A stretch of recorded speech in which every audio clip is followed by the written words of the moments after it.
Everyone falls in love sometimes. Sometimes it's wrong, and sometimes it's right. For every win, someone must fail. But there comes a point when we exhale. Yeah, yeah. Say, shoot, shoot, shoot, shoot, baby. Shoot, shoot, shoot, baby. All you gotta do is say, shoot, baby. Shoot, shoot, baby. Shoot, shoot, baby. My love now. Are we surprised at all that that song is also known as the Shoop Shoop song? It's called Exhale. It's by the one and only Whitney Houston. And it went number one on the U.S. singles chart on this day back in 1995. So 29 years ago on this 25th of November. Exhale, Shoop Shoop from Whitney Houston went number one, giving Ms. Houston her 11th U.S. number one song. Girl could sing. 6 minutes after 9 on this Monday morning, the 25th of November.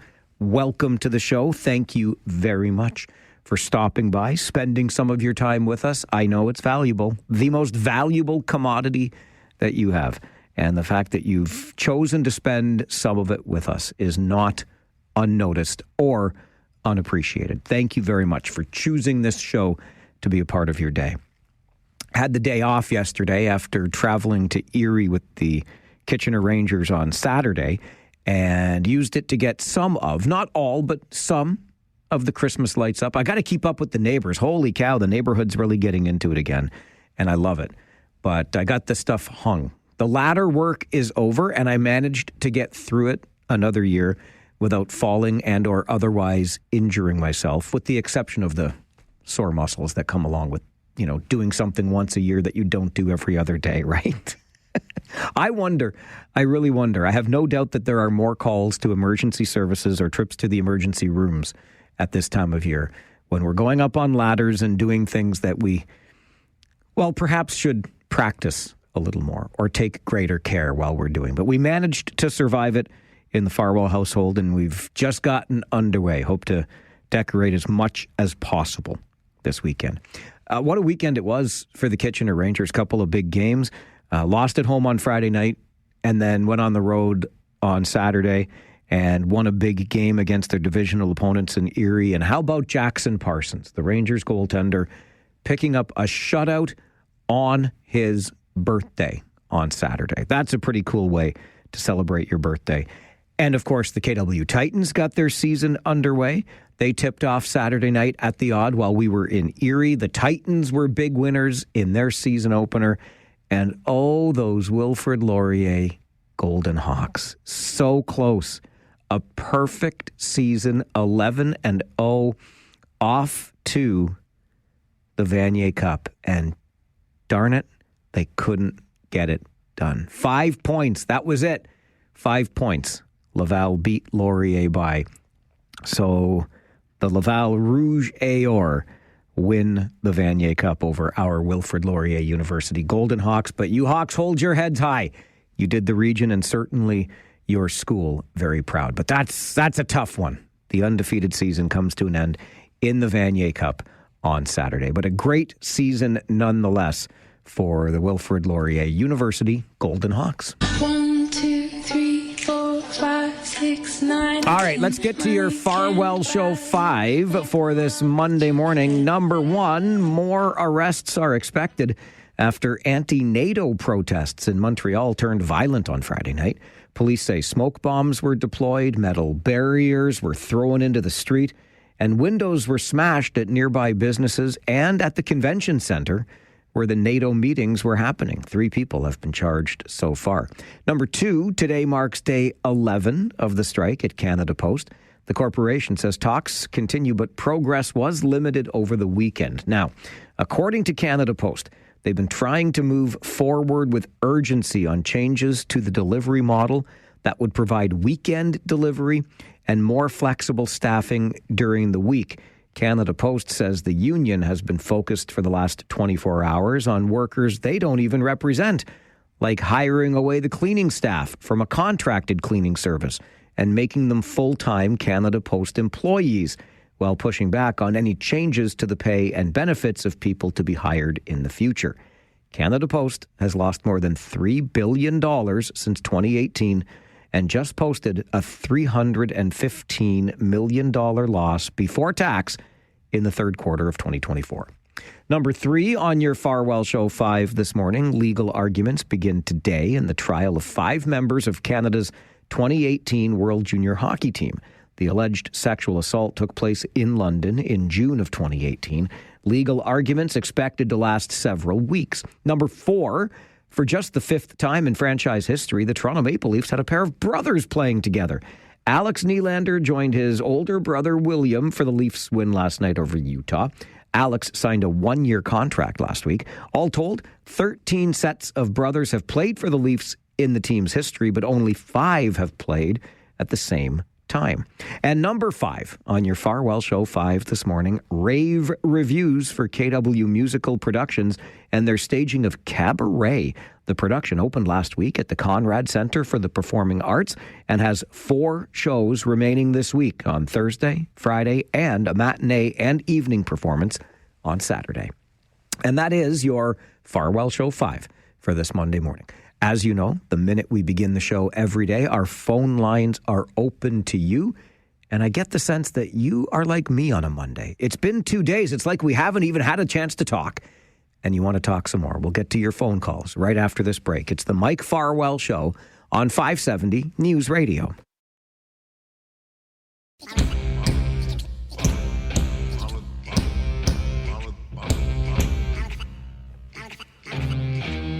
I'm pretty sure you know the numbers to the show, but just in case, I'll remind you. 519-570-2545, star 570, and 1-800-570-5715. The minute we start the show every day, phone lines are open.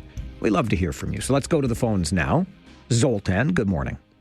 Good morning to you. Tell me, is this the great and wonderful, exuberant hockey announcer, Mike? Must be you. I have been known to announce a hockey game or two, and I, get a little bit excited. You get excited. Let me tell you, Mike, it's great. I love to hear that. Thank you. Hey, Mike, just a real quickie, the Shoop Shoop song by, that wonderful, beautiful black artist.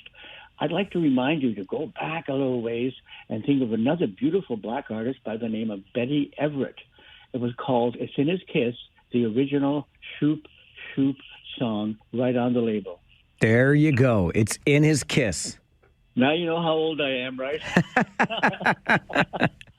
Take care, Mike. You Bye-bye. too, Zoltan. Thanks for the call. Always good to hear from you on the show. And you as well. As mentioned, phone lines open every morning the minute we start the show at 9 o'clock. I was listening to All News Mornings today with Christine Clark and Mark Douglas, as I have little doubt you were as well. And I heard them talking about the city of Waterloo and its analysis of traffic data in the city and where the most dangerous intersections are, and then using that data to make the necessary safety improvements, which I think is an excellent idea. That's how we should go about making improvements, right? We should gather the data and then adjust accordingly, as opposed to, for example, in the name of safety, applying a photo radar enforced speed limit around the clock every day of the year in a school zone where there aren't any children in the school at the time that the photo radar 30, maybe 40 kilometers per hour is being enforced. I think that's silly. I think that is something that smacks of a tax grab or a revenue generator. And I don't think that's the way it should be done. If you're driving 42 or 45 kilometers per hour in a school zone at 9 o'clock on a Saturday night, You cannot tell me it's unsafe to do so because, oh my goodness, the children. What about the children? Won't anyone think of the children? So I hope that what the city of Waterloo does here leads to tangible and fruitful results to improve safety where it's been identified there is a lack of said safety. Quite frankly, I struggle with that on the whole idea of slowing down drivers, or not even that, because the speed limit sign, the posted speed limit sign itself does not slow down drivers, right? Drivers slow down drivers. But I understand that we are trying to make it less comfortable to drive on certain streets. Maybe we want the cars off of those streets entirely. Okay.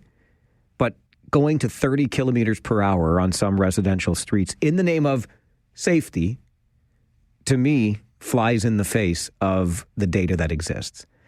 I live on a street, I've mentioned this before, it's got a 50 kilometer per hour speed limit. Most people, it feels as though, I don't have a radar gun on them, but it feels as though they are following the speed limit.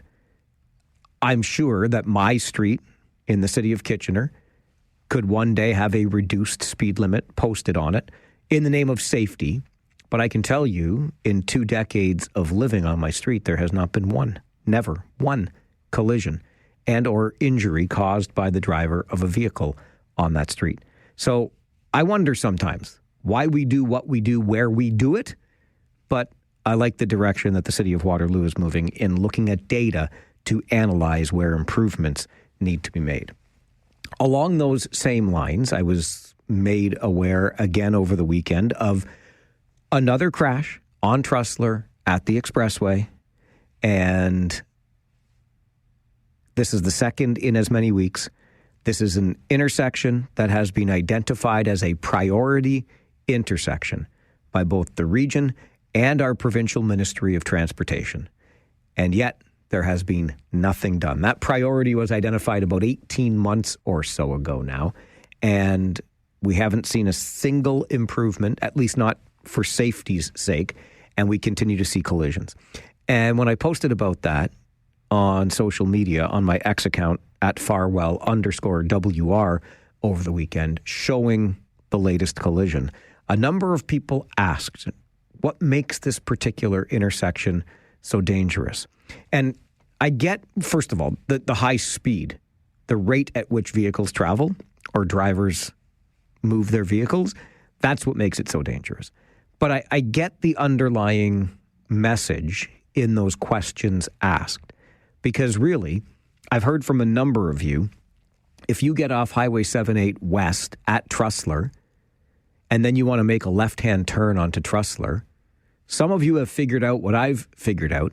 It's not an easy left to make. So you turn right and go down to the first roundabout and turn, I think that's High Point, right? And then you turn around, use the roundabout to do your turn and go back in the other direction. It's the safer/smarter play, because trying to make a left onto Trussler after you get off Highway 78 West is a difficult proposition. Same as if you get off 78 East and you want to make a left onto Trussler. You don't have the advantage, though, there of using a roundabout to help you.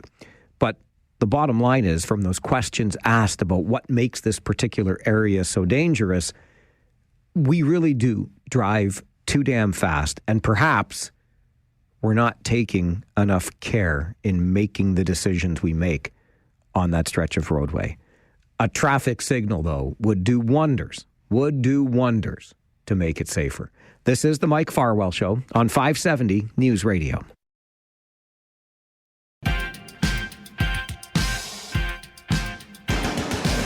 9:26 will send you to the 570 News Center for an update at 9:30, but still time to hear what's on your mind this Monday morning as we start another week together on the show.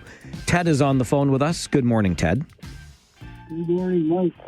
I'm just in my car heading into a doctor's appointment, but I don't have the report you're talking about in front of me. Ted, I'm so sorry. I can barely hear you, Ted. Ted, are you still with me, buddy? Yeah, let me try to turn the volume up here. Okay, now we're getting somewhere. Okay. I was reading the intersections that are most dangerous before I left to get in my car. So I don't have them in front of me, but I don't know how closely they sliced the data you're talking about. But there were 12 intersections listed, and 9 out of those 12, I think if you can read them online or on the radio, 9 out of those 12 are within 1 kilometer of the universities. Yes, I did note, I didn't hear all 12 this morning, but those that I did hear about, yes, around the universities for sure. Columbia and Phillip, Regina and Phillip, I believe, as well. So, yes. Or Regina and Lodge. Yeah. So the whole list of the 9 out of the 12 are within a kilometer of the university, which leads me to think that maybe somebody ought to take a closer look at the student population of our universities and how they're driving. Or walking or biking. Right. Yeah. That's all I got. Okay, Ted, thank you very much for weighing in. Trust me, it crossed my mind, and it goes back to what I was saying about Trussler Road. I believe firmly that Trussler Road needs some kind of traffic signal because the traffic moves way too damn fast. You're allowed to do 60. People do a whole lot more. And frankly, there's a hill, like you're kind of going down into a bit of a valley as you're exiting the expressway. So you're picking up, the vehicles on Trussler are picking up speed as they approach the areas where people are hoping to make turns, right? So there's a lot of speed going on. A traffic signal would do wonders to improve that area, for sure. And I think we can do something on an interim basis. To Ted's point, I did hear the same thing with my ears this morning, listening to Christine and Mark on All News Mornings, talking about those dangerous intersections in Waterloo, and yes, how many of them were around the universities. You take that number of people and perhaps that little attention being paid, and you've got yourself a bit of a recipe for disaster. And I don't know how you fix that by redesigning roads, unless the vehicles are not on the roads and it's just for people and bicycles. I don't know the answer to that. But I do believe that our behaviors across the board play a role in all of this. There is zero question about that. So maybe this is just a good morning to remind you of the responsibility you have as a road user, whether you're behind the wheel of a car, in the seat of a bicycle, or walking along the sidewalk and you're going to cross at an intersection. Let's make sure that while we are walking, bicycling, or driving, we are doing just that thing. Okay? Let's pay attention to our surroundings and get where we need to get safely. I think that's a great way to start our Monday morning. Let's get you to the 570 News Center for an update. And then, were those Taylor Swift tickets priced too high? Can we make a dent in the Ticketmaster monopoly? Let's talk about it on the Mike Farwell Show. This is 570.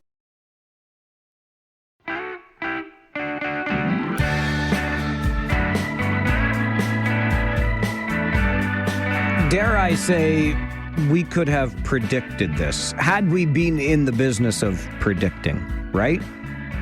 Taylor Swift plays 6 sold-out shows in Toronto, and not everybody could get a ticket to the show. Some 300,000 people did, and they paid a wide range of prices from face value to resale value. But some of those who could not get their hands on tickets because those tickets on resale sites were so expensive are now taking their fight to Ottawa. And a petition has gained the support of Kitchener Centre MP Mike Morris, who believes that the government of Canada should take action here. Look around the world at what other jurisdictions are doing with protections that do not allow the reselling of tickets above the original face value of those tickets.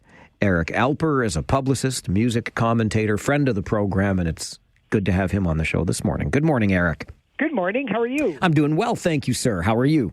I'm excellent. Glad to hear that. Is any of this a surprise to you? The Eras Tour has come and gone, and some who did not get their hands on tickets, however highly priced, are kind of bummed out about it. No, because this happened in every single city, in every single province and state, in every single country whenever somebody manages to go out on tour, and the demand is bigger than the supply. I've heard anywhere between 4 to 30 million people were all trying to get tickets for Taylor Swift's Era Tour when it was all on sale. Because remember, she put all the dates except for Canada on sale at the same time in order to maximize the buzz and the hype and the free publicity. And this is just what happens. And when you don't have a scalping law in Ontario, you're going to have secondary sites that swoop up X amount of tickets. And with surge pricing that the artist actually agrees on, you're going to have a lot of disappointed people. But we've seen this surge pricing with tickets on, not necessarily on secondary prices, but, Ticketmaster and Live Nation and AEG, the two big promoters, they used to reveal the ticket prices when tickets weren't on sale. They used to say tickets are now $25 and it goes on sale on Friday. And now they don't, because they want to ensure that the artist maximizes the amount of money that's available. And we've seen surge pricing in shopping centers. We've seen it in grocery stores. If you try to buy a ticket to an airline a couple of days before you want to leave, you can expect to pay 5 times as much. But what's interesting is that Ontario had a scalping law on the books for decades, and there was supposed to be another one back in 2019, but mysteriously they took it off, and this is why we're in the position that we're in now. You touch on, I think, the two biggest parts of all of this, one of them being surge pricing. When there is that great a demand, and you mentioned the artist supports this because then, of course, they make a little bit more money, but those ticket prices are inflated because of the demand. Yeah, it's not even a secret. It's not even a dirty secret. It's just the fact that artists wised up after decades and decades of performing concerts that why should the secondary market and the scalpers make money off of the backs of the hard work of the artists? And the scalpers have put absolutely no effort or investment into their careers. So if Beyonce or Taylor Swift tickets are going for $15,000 on the secondary market, you can better believe that the first rows are going to be for $15,000. It's not Ticketmaster that is, Ticketmaster is nothing more than a nameless, faceless platform. They are taking the heat on behalf of the artists and the managers and the promoters that are all involved with this. So not necessarily on the secondary site, but at least with the high prices that people are now paying for tickets, and rightfully so. Maybe we've been undervaluing what concerts have been worth for decades. Is there room, Eric, to put some sort of cap on how much a ticket can be resold for? There is, and I guess sky's the limit, right? You can put 10%, you can put 50% above the original face value ticket, but the fact of the matter is that people don't want this. I mean, there has been study after study that have shown that most people don't like scalping laws. They want to have the ability to transfer tickets, to sell tickets that they can't go to. And I can't tell you, even outside of the industry, how many times I've seen a Facebook post with Taylor Swift that somebody bought 4 tickets to the show in order to sell 2 and make money off of it. I think people want the ability to have a secure channel to make their own money because there is no law on the books. So, is 50% enough? Is 75% enough? I don't really know, but it's not going to solve the problem of everybody getting a ticket because, quite frankly, no matter how big of a fan you are, you really don't deserve tickets. It's really up to the concert gods and goddesses and trying to figure out who's going to get in the first place. Well, and you touch on something that a listener of ours sent in just as we started this conversation, Eric, and he points out that even if tickets were half the price, no more people could have gotten in. There were only so many tickets available for those 6 shows in Toronto. Yeah, I think what's interesting, and I mean, it's a whole other topic, and I think that one day we're going to find this out, is how many tickets actually went to the general public. And I don't believe that Live Nation or AEG, the promoter of Taylor Swift, is any obligation to say this or to let people know just how many tickets, because we all think, well, Rogers Centre holds 55,000, therefore 55,000 people are going to have access to tickets. But it's not. It's sponsors, it's contests, it's people that have season ticket holders for Rogers' various properties, it's radio stations, it's people in the know. So maybe not all the tickets actually went on sale in the first place. And I think if people knew how little tickets actually got to the general public, people would maybe change their minds a little bit and realize that it wasn't 330,000 tickets that were available. Maybe only 100,000 places. I have no idea. And I'm not saying that something nefarious is going on, but you don't know how many tickets you are actually competing with. And I think that's an issue for people. Do you think the federal government here in Canada will intervene?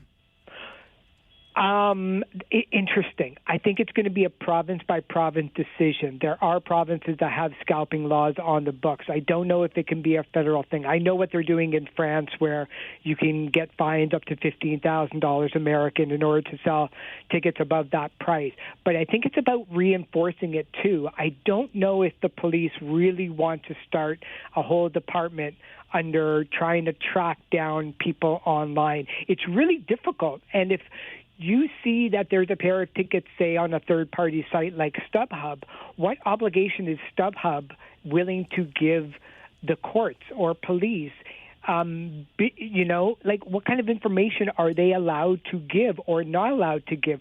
We see all the way up to the Supreme Court in America when the FBI or FCC wants to track down somebody who posted something illegal or libel or slander on Twitter. It's almost impossible to track down that person. So I don't know whether or not if it's going to be feasible here in Canada to ask for the same information and to charge somebody and make an arrest with it. Eric, always good to get your perspective on the show. Thanks very much for being here this morning. Thank you so much for having me. We'll talk soon. You bet. Bye-bye. Eric Alper is a publicist and music commentator, and he makes a very strong market-based argument. And as Tony pointed out in that email I shared in the midst of that conversation with Eric, Tony writes to Mike at 570news.com, even if the tickets had been half the price, no more people could have gotten in. Welcome to the argument or the economics of supply and demand. Look, I understand that a lot of people, because clearly there are more than 330,000 fans of Taylor Swift in this country, right? In this world. A lot of people were very disappointed that they couldn't get in, they couldn't get tickets at all, or they couldn't meet the price point for tickets. And so the fact that there's a petition doesn't surprise me. The fact that our MP for Kitchener Centre picked it up and is taking the cause to Ottawa, okay. I mean, you might as well strike while the iron is hot, right? But I don't see a way. Not for 1 second do I see a way that this changes in any way. But let me know what you think. I mean, are we getting ripped off when it comes to the prices we pay for concert tickets? We got to take a break. We'll come back. I got Jason on the line, and there's a line for you, too, if you want to be a part of it. On the Mike Farwell Show, this is 570 News Radio. I think if people knew how little tickets actually got to the general public, people would maybe change their minds a little bit and realize that it wasn't 330,000 tickets that were available. Maybe only 100,000 places. I have no idea. And I'm not saying that something nefarious is going on, but you don't know how many tickets you are actually competing with. And I think that's an issue for people. It is the Taylor Swift fallout. Swifties who couldn't get tickets are fighting mad. There's a petition sponsored by Kitchener Centre MP Mike Morris taking the fight to the federal government. That, of course, is Eric Alper, publicist and music commentator. Let's go to the phones and hear from you. Are we getting ripped off when it comes to buying concert tickets? Start with Jason. Jason, good morning. Morning, Mikey. How you doing? Good, buddy. How are you? I'm well, thank you. Good. Not even concerts. It's for football games, hockey games, you name it. Any time that there's an event you want to go to, and you have to go through Ticketmaster, you're getting ripped off. The fees that they charge you on top of the taxes, on top of the actual cost of admission, or then if you buy from the resale, their resale side, you're paying more fees, and so they're just raking in the dough. They don't care because they get their money. The artists get their money. At the end of the day, nothing's going to change. But what I'd like to see, because there's a whole generation of kids who have no idea what it's like to sleep outside a venue to wait in line to get tickets. I think I'd love to go back to those days where you just waited outside a Cops Coliseum. You know, I did that, 30 years ago for Bon Jovi. We got, it was cold at night. Everybody had coffee and hot chocolate. It was great. But something needs to change. It's not going to change, but I wish, there are lots of people who miss out on lots of events because they can't afford the resale price. Jason, appreciate the call. And you're spot on. And I wouldn't mind. Like, I really wouldn't. I get it. Everybody has a phone. Technology is ubiquitous. Blah, blah, blah, blah, blah, blah, blah. How about when a concert goes on sale or a sporting event goes on sale, you go to the venue and you buy your tickets. You wait and that's it. You have to buy them in person. Why not? Brian, good morning. Good morning, Mike. How are you? I'm good, thanks. How are you? Pretty good, thanks. Good. Yeah, I agree with the last caller for sure. I think that, and let's be clear about this. This is not a Taylor Swift issue. This is a technology issue in my mind, because technology has changed the way we buy tickets. And even back in the day, there were ticket scalpers, right? They had people stand in line for them, and they were able to get more tickets. There was always a limit. You can buy 6 tickets per person. Well, they would have a couple of kids stand in line, and they'd have 24 tickets or 30 tickets, and then they could sell them and make some money. But that didn't have a huge impact on the average person's ability to get a concert ticket. You could still get them. But technology has made it so that these companies, the bot companies, they can buy whole sections of seats before they're even seen by the public. So that's made it so much more difficult for the average person to get a ticket. And then, of course, that drives the price through the roof. So I think they need to remove the technology from ticket sales. Go back to the old way where you had to, wait in line to buy a ticket. Now, the last few years before the technology came in, they even did what was called the wristband policy. I don't know if you remember that. I do. So yeah, you could go to the venue. Tickets are going on sale for Taylor Swift on Saturday morning. As of today, you can go to the box office and you can get a wristband. The wristband will guarantee you spot number whatever in line when tickets open up on Saturday. So you didn't have to sleep on the street. You had your wristband. Hey, I'm third in line for tickets. I'm the third person to get tickets. And you could get a 6-pack of tickets only. And those were your tickets. And if you couldn't go, you could sell the physical ticket, but there was no electronic. You couldn't transfer a ticket to anybody unless you sold it. That's the problem with the technology now, is that the ticket can be transferred, and that's what they're doing. They're driving the price up, and people can't go to shows. It's a shame. I'd like to see it go back to the old way. You and me both, Brian. Really good call. Really appreciate the thoughts on this. And why not? It is the economics of supply and demand. But if we took out the technology, changes things dramatically, doesn't it? Harold, good morning. Good morning. Years working with Cost Reductions International. I remember who they are, but a lot of people won't remember that they were the company that used to promote all the tour.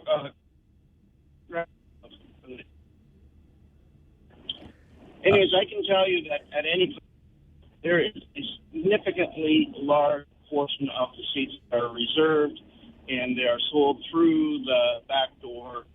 Friends of the fans, or friends of the band, friends of the promoter, whatever. It's just a ton of tickets go out the door. Now, those go out, though, at the same price as they do when you buy them at, if you were a general public buying from a ticket. The people here is investors a monopoly, and for years they have dominated the market and have continued to receive that they sell tickets and even put. Harold, I love you. I love hearing parts of what you're saying, but I can't. I'm so sorry.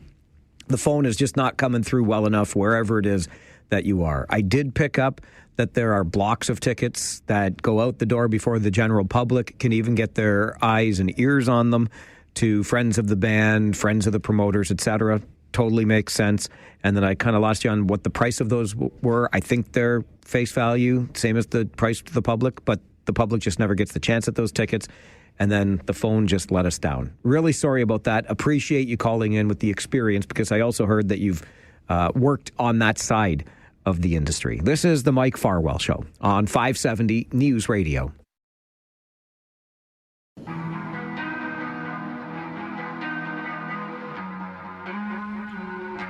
It is a Monday morning. I hope your week is off to an excellent start, and you got some time for yourself over the weekend as well. Mondays mean a couple of things. Noon to 1, our 12 o'clock talkback hour, rant or rave edition. We've got a long history with ranting and or raving on Mondays here on the show. So we do that from noon until 1 with our talkback hour today. Mondays also mean David Drew joins us at 11:30 for Drew's Views. And when he sent me his notes for this week's musings, David used the word patootie. Now, David has used words on the air before that he ought not use on the air. We didn't get in too much trouble for it. But when I see him, even in his notes, using the word patootie, I like the word patootie. I hope that's the word he chooses to use when he gets here between 11:30 and noon for Drew's Views today. But among other things, we'll talk about our gifts from various levels of government, plus the fact that our Prime Minister was at a Taylor Swift concert while Montreal was being protested upon with window smashing and barrier throwing and fires burning. Now, I don't have a problem with the Prime Minister being at the Taylor Swift concert. It's not like he knew the protests were going to happen. But we'll get David's perspective during Drew's Views this morning at 11:30. Coming up after this update from the 570 News Center, how to detect a concussion with a simple saliva test. This is the Mike Farwell Show on 570 News Radio.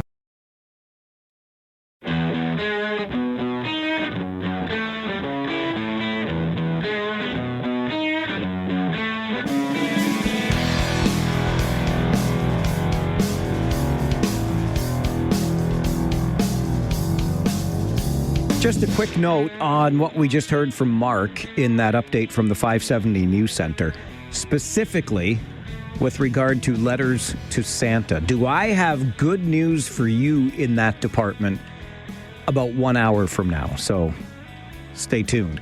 The good news about those letters to Santa is coming. Anybody who has followed sports for any length of time knows all too well about the impact that concussions have taken, are taking on our athletes. In fact, there was a relatively high-profile movie about it with Will Smith called just that very thing, concussion. And now, thanks to some new research coming out of the University of Waterloo, there may be a better way to detect concussions. Andrew Cordson David is the CEO and co-founder of Head First and joins us on the show this morning. Andrew, good morning. Hey, good morning. How are you? I'm doing all right, thanks. How are you? Not too bad. Glad to hear it. What led you down the path of trying to find a different and or better way of detecting concussions?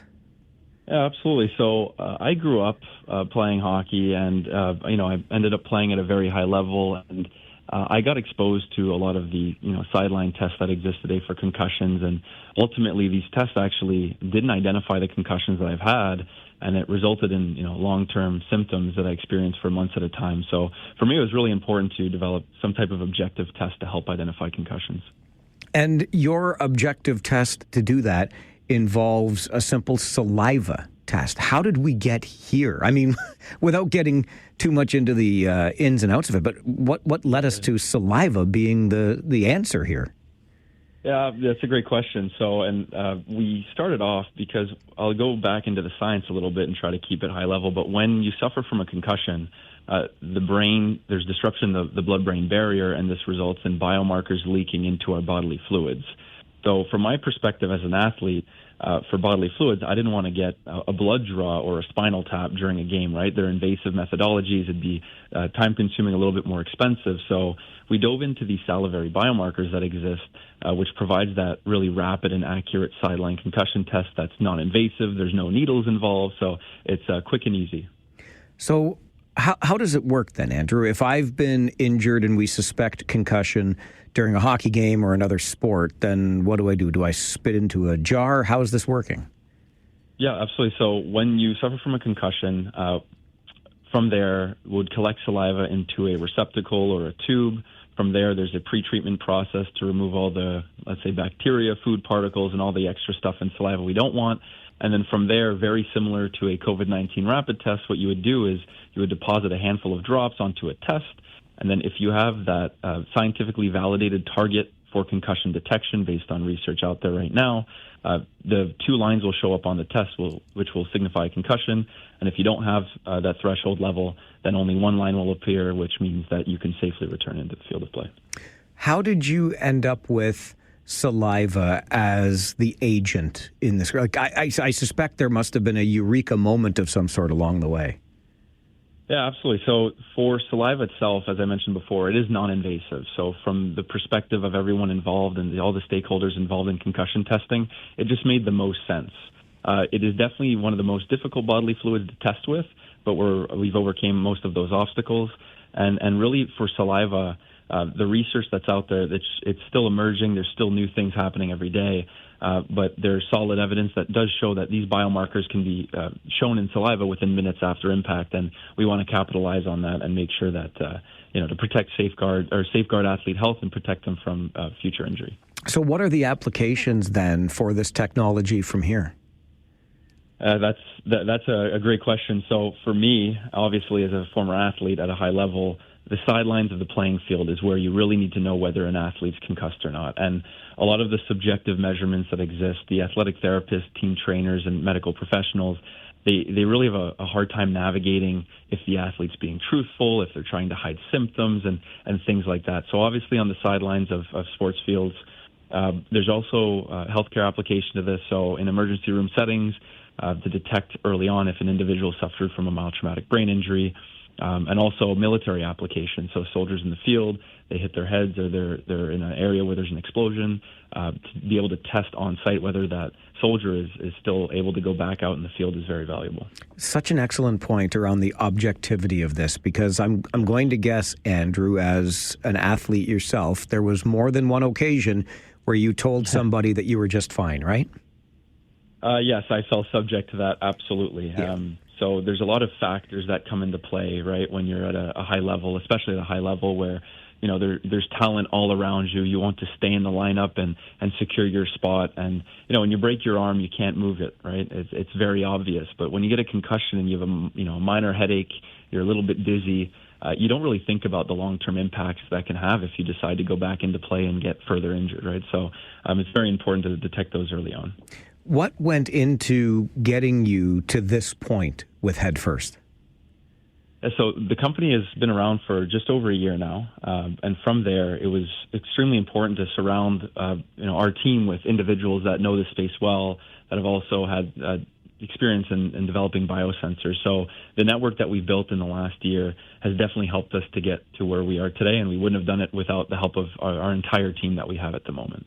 How much does early detection help us, Andrew, in terms of the ability to help one recover from a concussion?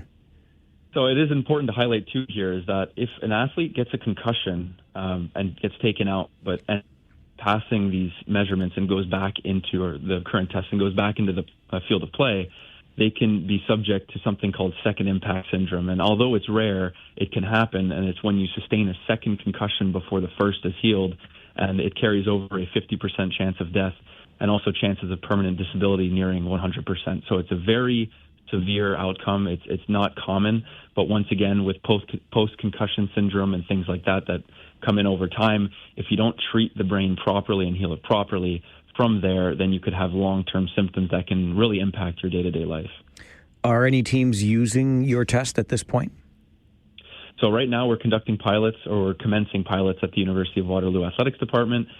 It's been amazing, the support that we've had from the whole university and their entire athletics department. There's 900 athletes at that university, and the whole athletics group is saying, you know what, we can't wait to really test out this device and see its capability. So we're starting there. We do hope in the near future to expand to different sites as well, not just at a university setting, but also at a hospital setting, youth sports, and things like that. So it's a very exciting time for us.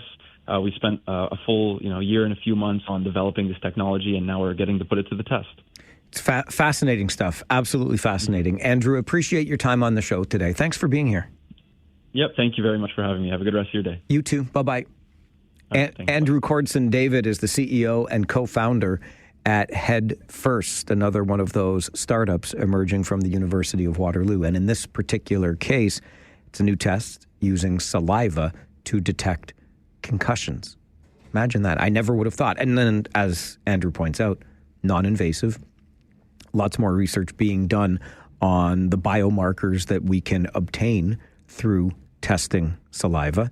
And next thing you know, you have an easy way. I mean, a lot of us, even while watching on television, can tell when somebody has taken a pretty good shot to the head, right?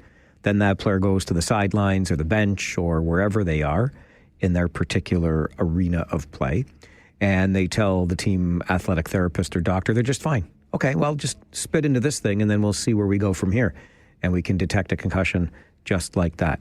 Really interested to see where this goes because we know, of course, how incredibly dangerous head injuries, concussions are. Did you ever get injured in the course of playing a sport or in any other way? Concussion specifically? I mean, I've been talking to some hockey players over time that, darkened rooms, no video games, no screens of any kind, just so they can maintain some level of peace.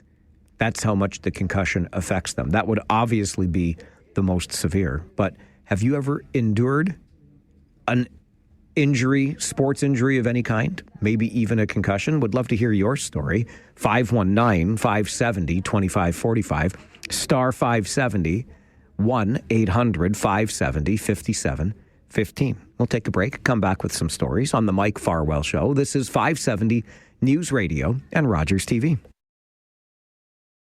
There's a lot of factors that come into play, especially at a high level where there's talent all around you. You want to stay in the lineup and secure your spot. When you break your arm, you can't move it. It's very obvious. But when you get a concussion and you have a minor headache, you're a little bit dizzy, you don't really think about the long-term impacts that can have if you decide to go back into play and get further injured, right? So it's very important to detect those early on.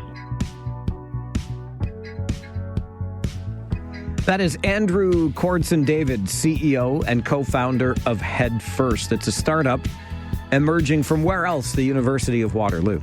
And it uses a saliva test to detect concussions. I actually read about this in the Globe and Mail last week, and there was Brian Bourque and the University of Waterloo men's hockey team. Not to be confused with the Brian Bourque that used to have a show on this radio station, or the Brian Bourque that used to be the general manager of the Toronto Maple Leafs. This Brian Bourque, just a beauty of a guy, head coach of the men's hockey team at the University of Waterloo. And they were featured, the team, our Warriors, in last week's Globe and Mail as one of those subject groups using or providing saliva so that these tests could be run through Head First as we find better ways to detect concussions. 519-570-2545, star 570, and 1-800-570-5715. Have you ever suffered one yourself, a concussion, that is? Had your bell rung, as we used to say, in sports, or any other sports-related injury? You want to share the story? We love collecting them. Andre is with us on the phones this morning, and Andre has been open about his concussed past. Good morning, Andre. Wow. Good morning, Mike. Happy day. How did you get your concussion? Because you've talked about it before. What happened to you?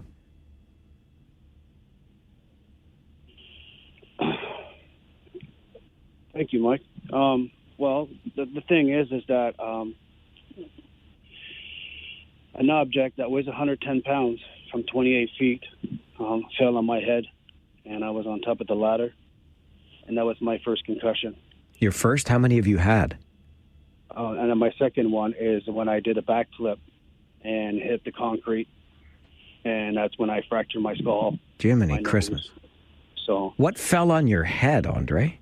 Ice and water shield. It weighs 110 pounds. Oh, my gosh. So it's like a sledgehammer. All I know, Mike, is, like a lot of things were bad, like my nose, my eye, all that. And all I kept saying when I woke up is, I'm alive. Everybody was traumatized of the injury, and the trauma was just so bad for them. All I kept saying, I felt like a little kid, like, I'm alive. That's all I kept saying, I'm alive. I knew it wasn't my time to go, but their segment, Mike, that's why I'm here. Our community, our support is amazing. Hamilton, London, Kitchener-Waterloo especially. I've been in brain counseling since 2006, and the help that I get is amazing. I also get Hamilton with the brain, because what I've learned, and I want to cry so bad, but I can't because of mental problems, is if we can detect this fast and get the proper help and need, it will make a better world for everybody. Because in my case, Mike, it took from Dr. Peter Deshane, who worked with concussion from the Kitchener Rangers, who told me what I had, and also get x-rays and MRI, because I also had nerve damage, blocked, that gives me headaches and side effects. So with all the good help that I had about concussion, we finally worked with it, and now I'm finally working the mental of what I did to others and the one that you love and care, because it's bad if you don't take care of it. Yeah, I listen, undetected, undiagnosed, untreated, there's no question about it. And even when it is diagnosed and treated properly, the long-term impacts, I'm not sure we're fully yet understanding of. Barbara, good morning. Good morning, Mike. How are you today? I'm good. How are you? I'm awesome, thank you. Good. Yes, I have a serious concussion. It's actually a long-term disability. Really? Yes. So I suffered it playing men's hockey 16 years ago. Stantec, where I used to work, the consulting company here, was playing the City of Guelph in a friendly match.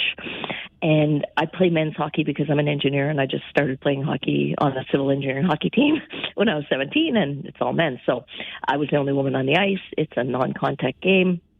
I was a pretty good hockey player because I'm pretty fast, and if it's non-contact, of course, it doesn't matter my size. I'm not very big. Anyway, I had scored 3 goals, and one of the guys on the other team just got pissed, and then I took the puck off him at center ice. Let me tell you, when you're the only woman on the ice, you take the puck off a guy, they don't like it very much. Anyway, guy took a run at me, smashed into me. I went flying in the air, and I did not land on my bum. I landed on my head. Come on. This was somebody from the City of Guelph? Was it the mayor? Come on, yep. tell me this. No, it wasn't the mayor. It was a guy from operations, and lots of guys in the industry know who it was, but nobody ever gave me the guy's name. And people have said to me I should sue the guy, but I mean, it's not going to change my symptoms. But here's the thing. I have an invisible disability. I have symptoms every single day. So I was off work. I could only work part-time for years, actually. In fact, I've only worked part-time since that concussion, Mike. It's a serious disability. Every afternoon I get vertigo, headache, fatigue, every day. And you know, it's been 16 years. I have been to so many neurologists. I get treatments every week, chiropractic, all kinds of, you know, acupuncture, anything anybody can think of. I've been trying for a very long time, but the truth is it's a permanent disability. And what I find so difficult about it is that it's invisible. Yeah. And so I'll tell people I have a concussion, and when it starts getting noisy, too many lights, whatever, I carry earplugs with me. Sometimes I have to leave places. I can't speak in the afternoon. You know, I do a lot of public speaking. I always ask to speak in the morning because I'm way less effective in the afternoon. So it is a life-changing disability. And your previous caller said it is very hard on your loved ones. It is very hard because for me, when I'm feeling that, when I start to get really bad, I get very irritable, and I really need to just get myself away from people so I don't, you know what I mean? I need to just get in a dark room and all that. So, So I will say that you can certainly live a wonderful life, which I'm doing with a concussion. It doesn't need to stop you from doing the things you love and making a difference, but it's a devastating injury. Barbara, I got to run, but thank you for that. Okay. Thanks for sharing the story. I got to make sure we get to news on time. But I think that tells all of us, and the invisible injury/disability that comes with it. Remember, a concussion is your brain being knocked around to the sides of your head. Crazy stuff. This is the Mike Farwell Show, 570 News Radio and Rogers TV. Well, while I was away this weekend in Erie, my beloved was taking advantage of a little Christmas market in New Dundee. And that's not the only one we're checking out as the holiday season and the season of markets is in full swing. One of our favorites is already on the calendar for this coming Saturday, and we're going to tell you about it coming up on the Mike Farwell Show. This is 570 News Radio and Rogers TV.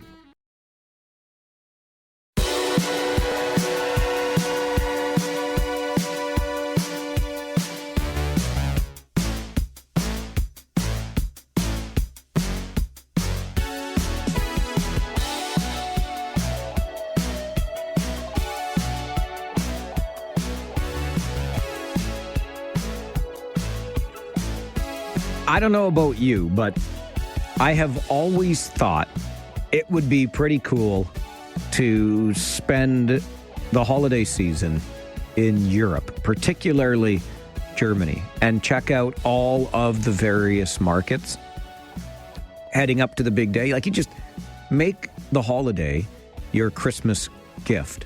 Travel over and then shop in those markets to have something under the tree that you put in your hotel room or wherever it is you're staying, your Airbnb. I thought it'd be pretty cool. But you know what? You can bring that experience. You can have that experience right here in the fine region of Waterloo this week at the Concordia Club as the Vinox Market comes back for another year. And here to talk more about it is our good friend, Fred Troutram, with us on the show this morning. Fred, how are you, sir? you know, Mike, that's a moniker I don't think I'll ever get rid of. You can't. And why would you want to? Come on. Why would you want to? Well, both my brother Peter and I were very well known for our apple fritters, and thank you for mentioning that. I am more than happy to do so, and I suspect you will be at the Concordia Club this weekend as well? Yes, and thank you for mentioning that. It is our fourth year doing the Vinox Mart, our very own Christmas market at the Concordia Club. And we will be there along with many other vendors. And we really appreciate this opportunity, Mike, to talk about it with you. Well, really happy to do it, Fred, because this will be our third year attending. And I think when you and I first emailed about this, I said it had already been added to our calendar because we have truly enjoyed it so much. So for those who may not have had the chance yet, what can they expect when they come to the Vinox Markt this weekend? Well, this is actually really cool. So basically, if you want to get yourself into the Christmas spirit a little bit earlier on and look for something unique to put under the tree, as you had suggested, or just to get out and enjoy something, you can come down to the Concordia Club, where we've set up in the main hall, which many people may be familiar with, but our main hall is actually quite well known. And also, we've kept up a portion of the Oktoberfest tent, about a 3,000 square foot section of that tent. So we've got quite a bit of room there.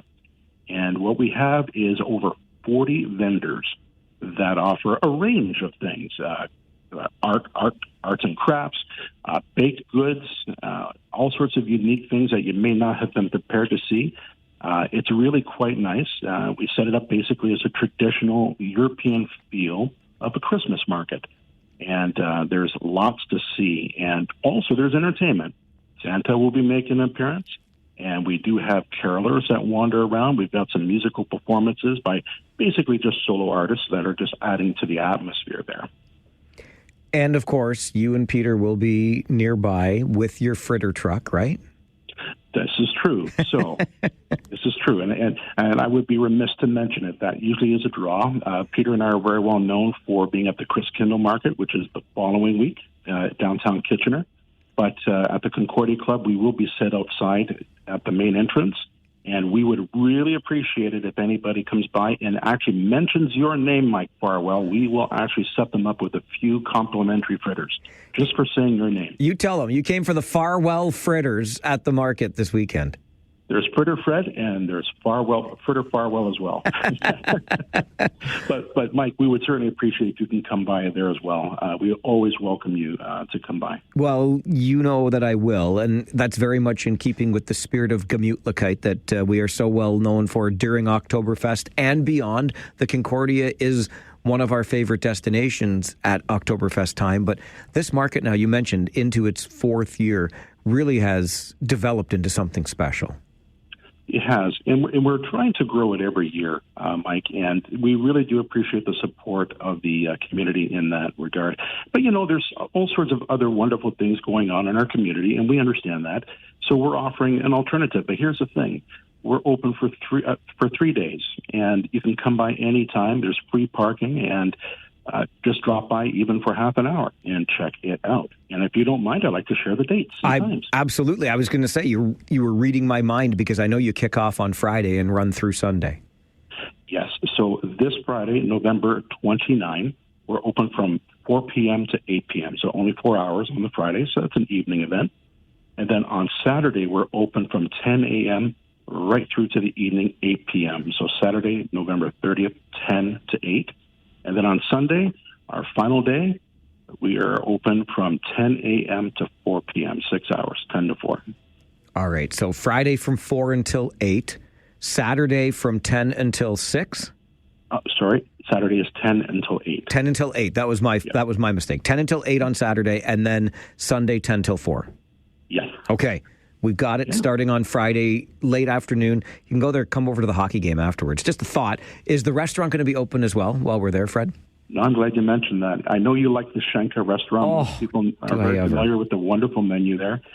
So on Friday, the Schenka restaurant is open from 12 noon to 10 p.m., so you can make an evening event out of it with us in the Vinox Mart. And then on Saturday, we're open from 4 till 10. And then on Sunday from 11 till 2. And Sunday, we do have our Sunday brunch back on again. And a lot of people come down there for that. They love it. Okay. So we've got everything we need, and we've got that really nice German market feel at the Concordia beginning Friday afternoon at 4.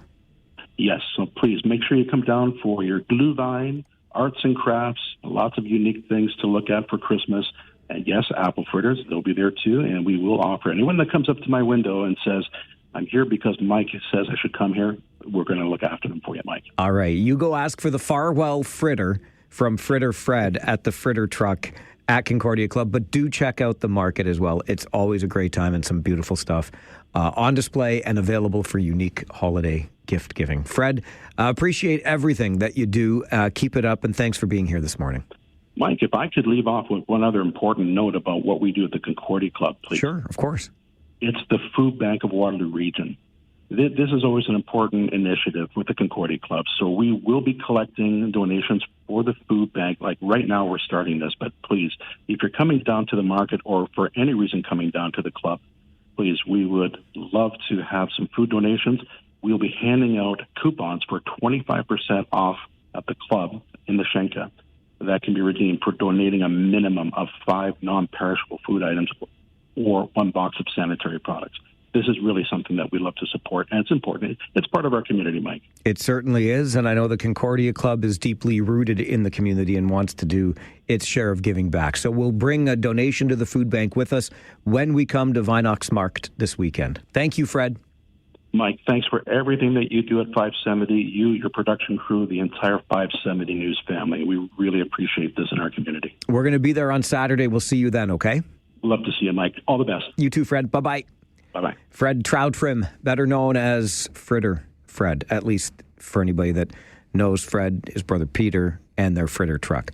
But I want to make you aware of the market that's happening starting Friday, 4 o'clock, at the Concordia Club. It's called the Vinox Markt.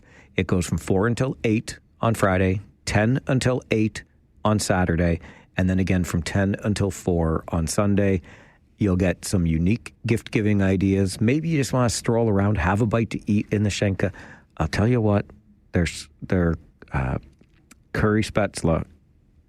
What is I'm getting the wrong... Anyway, you'll see it on the menu. You cannot go wrong. It's incredible.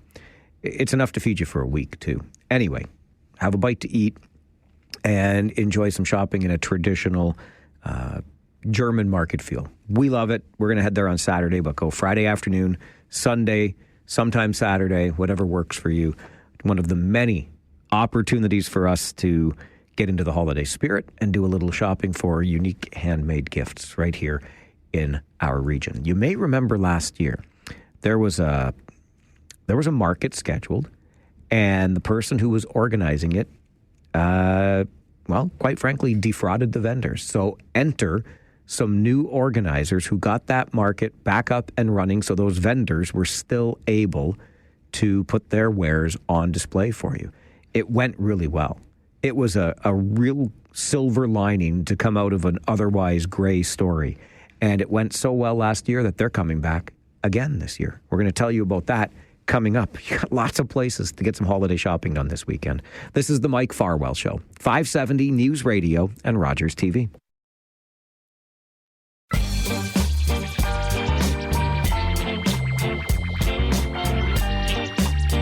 Do you remember last year the story of the holiday market that almost wasn't? And it almost wasn't because the original organizer actually took the money that vendors had paid to be at the market and used it to try to pay off gambling debts. It was not a great story at all. And many a vendor who spends time preparing enough product to be in attendance at a market had lost that money.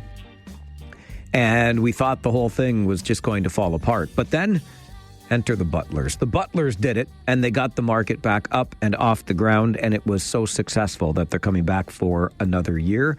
Jordan Butler, one of those butlers who did it, joins us on the phone to talk about it this morning. Good morning, Jordan. Hi, how are you? I'm great. How are you? Not too bad. That's good. Was putting this one together this year a little bit less stressful than last year when you had to kind of come in and save the day? Yeah, this year has been way better. It is 100% organized. Me, myself, and Sierra, we've all come together, made this happen again this year. The organization, and there is no stress, very little. It's been honestly great to run it this year. I'm really glad to hear that. And kudos again for what you were able to do last year for all of those vendors. And, what a crazy story it was, but it had a really happy ending, didn't it? Yeah, it did, and it was just great to, show that, just because one bad apple tried to ruin it for so many people that, we were able to pull it together and, show that sometimes a bad apple doesn't always work out and we can make it something amazing. Absolutely, and that you did. In fact, I was talking to one of my coworkers this morning who said she attended last year and was blown away with not only the array of vendors who had stuff for sale, but how popular it was. There were so many people that showed up. So that leads us into this coming Sunday from 10 until 4, and the holiday market returns. What can we expect to find at Bingaman's this year? Yeah, this year we're doing 2 halls. We have 160 vendors. We've actually added in 8 new vendors this year that are young entrepreneurs. So we gave them a spot to start out their businesses. They're all under 16 years of age, which is awesome. We have Santa coming. We have a balloon twister. We have airbrush tattoos. We have horse sleigh rides. We have the food bank coming again this year, taking non-perishable items. We actually have a photographer, JMC Photography, on site doing Christmas minis. We do have an admission. It is only $2. Kids under 16 are free. And that admission is actually going to go to Safe Paws Animal Rescue again this year. That's where we donated last year, and we did so well. We're just happy to be able to do donations and all of those things as well. And with all those vendors, it sounds like we'll be able to find pretty much anything we're looking for in terms of handmade or homemade items for the holidays. Yeah, we have so many different vendors that have, anything home decor. We have planters. We have tons of food vendors this year as well for all your baked goods, all your, company gifts that you could need, Christmas gifts. We have so many things this year and so many returning vendors and some new ones as well. Just to be able to see, this turn into something amazing again is just awesome. What goes into getting something like this off the ground, Jordan? Like, how far in advance do you have to start to have all of this together for Sunday at Bingaman's? So last year, honestly, we started the day after this happened last year. After that event, we started getting vendors. It has been nonstop, basically, from the day that one ended till the moment right now, and it'll still keep going till the day of. We have all our vendors secure, which is awesome. We're adding in some more things. I'm actually at a printing shop picking up the rest of our signs and putting up signs at Bingaman's today to show that we're there this Sunday. There's just so much that goes on, and hours of floor planning and organizing. It's a lot of work, but we love doing it because we're there for this community, and our community of small businesses in this area is honestly phenomenal. So remind us again, please, where, when, all the important details we need. Yeah, so the event is at Bigamins. It is in both halls. When you get there, it's down the hill. It is from 10 till 5 on December 1st. Which is Sunday. It's just this Sunday. Okay. Jordan, congratulations again for getting this thing off the ground, saving it last year and coming back even bigger and better this year. We're looking forward to another market. We are as well, and we're looking forward to as many support as we can get again this year. Sounds great. Thanks very much. Have a great market on Sunday. Thanks. Bye. Bye-bye. Jordan Butler, one of the organizers of the holiday market this Sunday, 10 until 5 at Bingaman. So we've got all kinds of opportunity for you this weekend. The Vinox Market starts at Concordia on Friday, 4 until 8, runs again Saturday from 10 until 8, and on Sunday from 10 until 4. You can make it a double market day or a double market weekend if you want by checking out the holiday market at Bingaman's on Sunday. My good buddy, and I just got to give this kid a shout out because I hope he's still okay with me calling him a kid. He's a young man, started this on his own because he was looking to stay a little bit busier during the pandemic because his customer-facing retail job had to be shut down, so he got into woodworking. His name's Hunter, and his business is Hunter's Charcuterie Boards and More. We have a charcuterie board made by Hunter. He's supported Farwell for Hire in the past, too. But incredible talent on this young man, and he'll be out at the market just as one example that you'll see at Bingaman's on Sunday from 10 until 5. $2 entrance fee will turn into a donation for that animal cause that you heard Jordan talk about as well. So lots of good coming out of it as we get into full-time holiday shopping time. This weekend marks the beginning of December. It's the Mike Farwell Show on 570 News Radio and Rogers TV.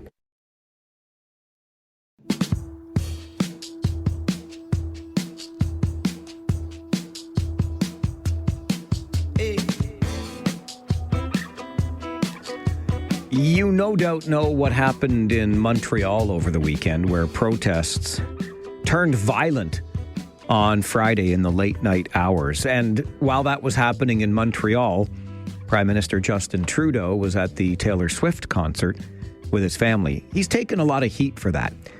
I'm not really sure why, and I'm generally no defender of the Prime Minister, but it's not like it was planned that there would be protests and smoke bombs and metal barriers being thrown around the streets in Montreal while windows were smashed. So you get tickets to a concert with your kids, you go. And just because Montreal, I mean, I hope you're present at the concert with your kids when you're there and you can deal with what happened later. I don't know why he took so much heat for it, but I know that's something that David Drew wants to talk about on Drew's Views this morning at 11:30. So just over 30 minutes from now.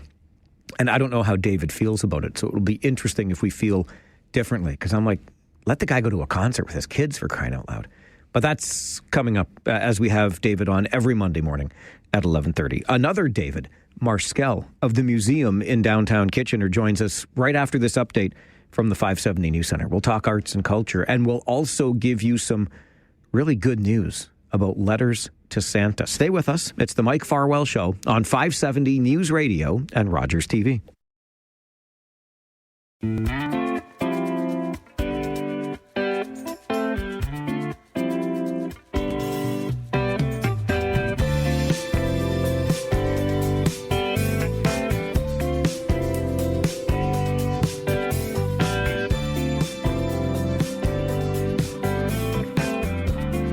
I mentioned at the beginning of the show today some rave reviews coming in for the production of Cabaret by KW Musical Productions at the Conrad Center for the Performing Arts in downtown Kitchener. I love to hear your rave reviews about the arts and cultural opportunities we have in our community, because arts and culture make our communities a richer place, a more vibrant place. And, you know, right beside that Conrad Center, you're going to find a place called The Museum in downtown Kitchener on King Street. Its CEO is David Marskell and joins us on the show this morning. David, good morning. Good morning, Michael. How are you? I'm doing very well, thank you. How about yourself? I'm doing very well. Just waiting for the snow to come. Why? I don't know. Listen, we need it. I put some Christmas lights up yesterday, and I think with a little bit of snow around them, it adds to that aesthetic that we look for at this time of year for sure. Yeah, I saw that posting, and it seemed like somebody was hiring you.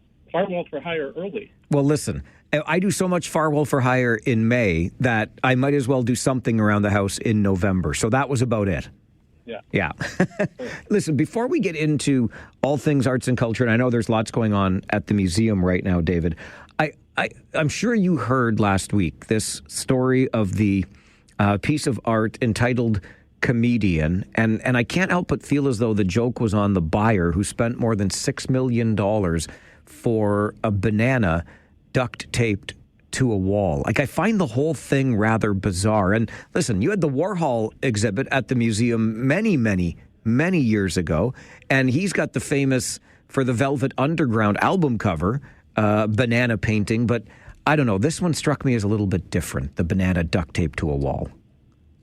Yeah, it is incredible, and it's a good connection back to Warhol for sure. I think it actually started with Marcel Duchamp back in the early 1900s, and he put a porcelain urinal in an art gallery, and it changed art. It was this avant-garde thing, and people came to see this everyday piece of work, and it was lost or thrown out or something early on.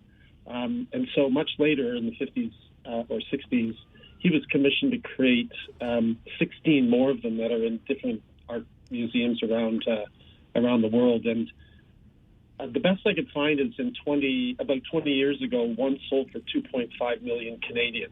I mean, you could go and buy it at Home Hardware, but this commissioned one it had that value. It's wild that somebody would buy it. And the one with the banana, the current one we're talking about, it's actually the certificate of authenticity that's the value, because now the owner can reproduce these works of art and sell many of them if he or she chooses to. Oh, I hadn't thought of the resale value. That's interesting because, yes, I know the owner now of this particular piece of art can buy their own duct tape and buy their own bananas and continually reapply, right? Yeah, I think they're onto something. And you're right that Warhol took it to a whole nother level with the soup tins and soap boxes and so on. So I've been thinking, maybe the museum should create grapefruit, spike, and mallet. And, maybe we could just tap that spike into the grapefruit into a wall and be selling maybe 10 of them for 100,000 each. It would help sustain us. That's not a bad idea. See, you've always got some creative ideas, David. And here's the thing. If nothing else, the banana duct tape to a wall, the porcelain urinal that you made reference to, it gets us talking, it gets us thinking, doesn't it? And that's really the whole purpose of art. Oh, 100%. And it can be fun, it can be mind-boggling, but the banana, the urinal, the soap boxes and so on from Warhol truly just made people stare in wonderment or shake their head in disbelief. But it brings out a reaction, and that's what it's all about. I saw some photos as we switched to what's going on currently at the museum from a colleague who was enjoying the immersive experience of iPool this weekend at the museum. And I know a heightened experience, Giraffe, the exhibit, continues as well into early 2025. Yeah, the Giraffe exhibition has been doing extremely well for us. It really is a fun exhibition. It's got virtual reality. It's got the famous watering hole, which is 80,000 balls, like it's a ball pit. And it's all about Ina Stagg, who was the woman who, quote-unquote, loved giraffes, the name of the documentary about her. And people, students of all ages are really, really enjoying it. iPool, the immersive gallery, the only one outside of Toronto, certainly in southwestern Ontario, is wonderful. And people, normally people would go to Toronto for some of the things that we bring to this community, and iPool, we're ahead of it here, and it's so much fun. And we own a number of different ones, different experiences and so on. And people are enjoying it. I'm glad you brought up the fact, David, that normally people would consider going or having to go to a centre like Toronto to enjoy some of the experiences they can have right here in the region of Waterloo at the museum. in downtown Kitchener. How much work goes into curating these various exhibitions and constantly being on the lookout for the next great thing to bring here? Yeah, it's. I mean, in my case, I just live it. I mean, I think I might have said this to you before. I can take the Globe and Mail on a Saturday or the New York Times on a Sunday and go through it and come up with 10 ideas. But it's not just the museum. I mean, KWAG does that, the Symphony. I mean, there's so many different great organizations here. The Registry Theatre brings in great activity that people don't need to go to Toronto. And heaven forbid, the two-way all-day trains allow people to go to Toronto for their culture. So it's important to get us all sustained and flourishing, as you and I have talked about before. And there's no question through our previous conversations, David, that your passion for this just shines right through. What makes you so passionate about providing these opportunities to the community? I think that it's probably watching my parents in a different time and a different place in terms of a church, making families happy, making people feel good, and I'm kind of doing what they've done, just in a different building, and that brings great fulfillment for me, and it drives me to find the next great thing or promotion or activity that make people happy and feel good.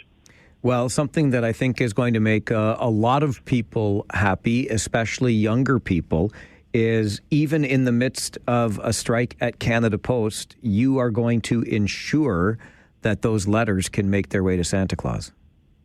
Yeah, we can't not do this. The Canada Post company has done such a wonderful job of creative thinking going back over 40 years to help get children's letters to the North Pole, and we just want to keep that magic alive. We don't want it to be disrupted, so we're happy to be a drop-off point. If people get their children and families get their letters here by December 8th, and the strike is over, then we hope that Canada Post can have Santa respond to all of those letters. But we're going to collect all the letters all the way through to December 22nd, make sure they get to Santa Claus. But if the strike ends, hopefully people will get a response early on in whatever language they send their letter.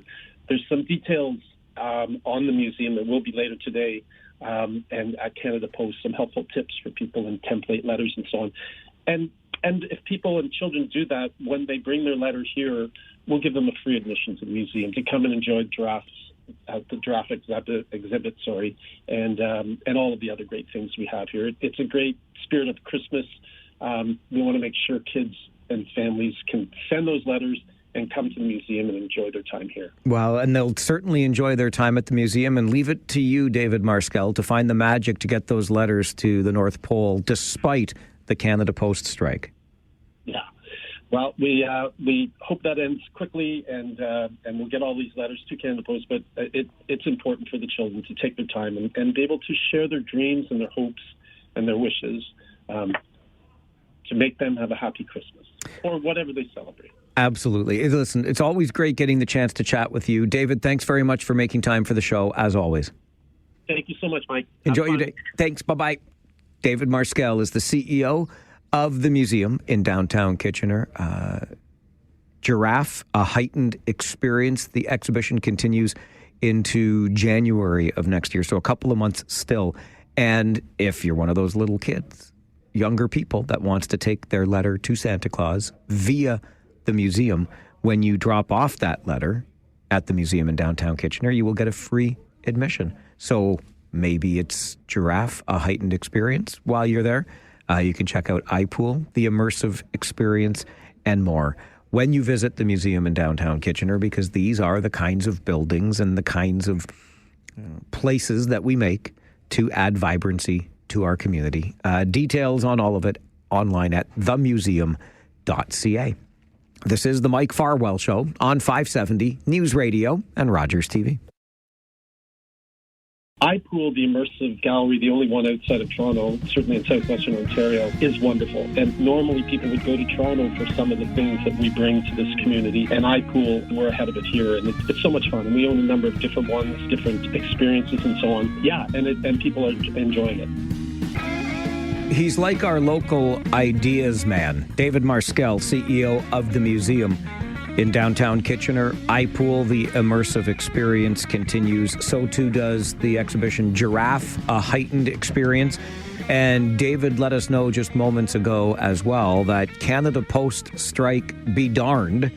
You can still have your letters for Santa dropped off at the museum so that the museum can ensure they get to the North Pole on your family's behalf. And when your little person brings their letter to Santa to the museum in downtown Kitchener, they will receive a free admission just as an early Christmas gift. So your letters can be dropped off at the museum in downtown Kitchener, which is 10 King Street West.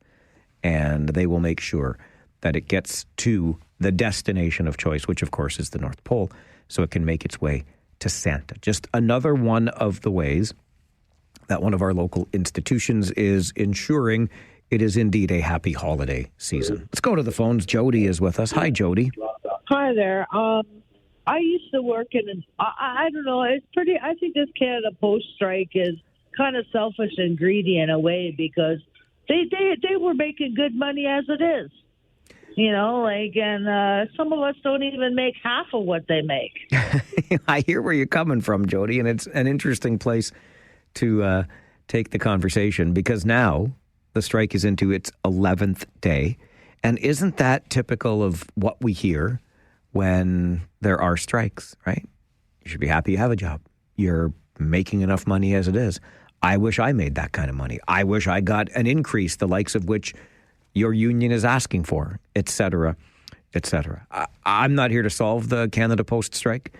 I will tell you that Canada Post, and this is the way it goes, right, when there are these labor disruptions, but the corporation is saying that while talks continued through the weekend, progress on them was not great. And in fact, the corporation has lost more than $3 billion since 2018 and has posted a $315 million third quarter loss just this year. What the corporation says the union is trying to do is impede its efforts to get weekend delivery and a more flexible schedule for employees while also hiring away staff from a contracted cleaning company and make them full-time Canada Post employees. That's what the corporation is saying is going on right now. Getting back to what I think, or what I hope was a takeaway from our conversation with David Marskell, and that is what's happening at the museum, the importance of arts and culture in our community, and how you can have your letters to Santa dropped off at the museum in downtown Kitchener. My buddy Mike, who I affectionately refer to as Producer Mike, sent me a note about the town of Georgetown, not too far from here, which has put into its downtown a special mailbox just for letters to Santa, hoping that it would attract people into the downtown core to drop off those letters directly into the Santa mailbox, which is a Business Improvement Association initiative. But I love the way that they got this done in Georgetown because they had to submit an application, of course, to the town in order to get the construction of the mailbox done. And the file number on the application was like a personalized license plate that spells out naughty or nice. You see, because that's how Santa operates, right? It's going to read your letter and decide if you're on the naughty list or the nice list. Anyway, great idea, I thought. Get into the holiday spirit in Georgetown. And they have Santa's own mailbox right in the downtown, which got me thinking to our last half hour. We talked about those markets coming up this weekend, right? Concordia Club at the Weihnachtsmarkt launches on Friday, late afternoon, 4 until 8, continues through the weekend at the Concordia Club. Then you've got the holiday market at Bingaman's on Sunday. And thinking of Georgetown and its Santa mailbox in the downtown core, hoping that it will attract some people there when they come to drop off the letters for Santa. The families might come and do some shopping in the core. Shop local. How about we try that, eh? I love when that happens. You check out your local downtown. Check out your local holiday market. Whatever it is, let's make a commitment to do some local shopping this holiday season. This is the Mike Farwell Show on 570 News Radio and Rogers TV.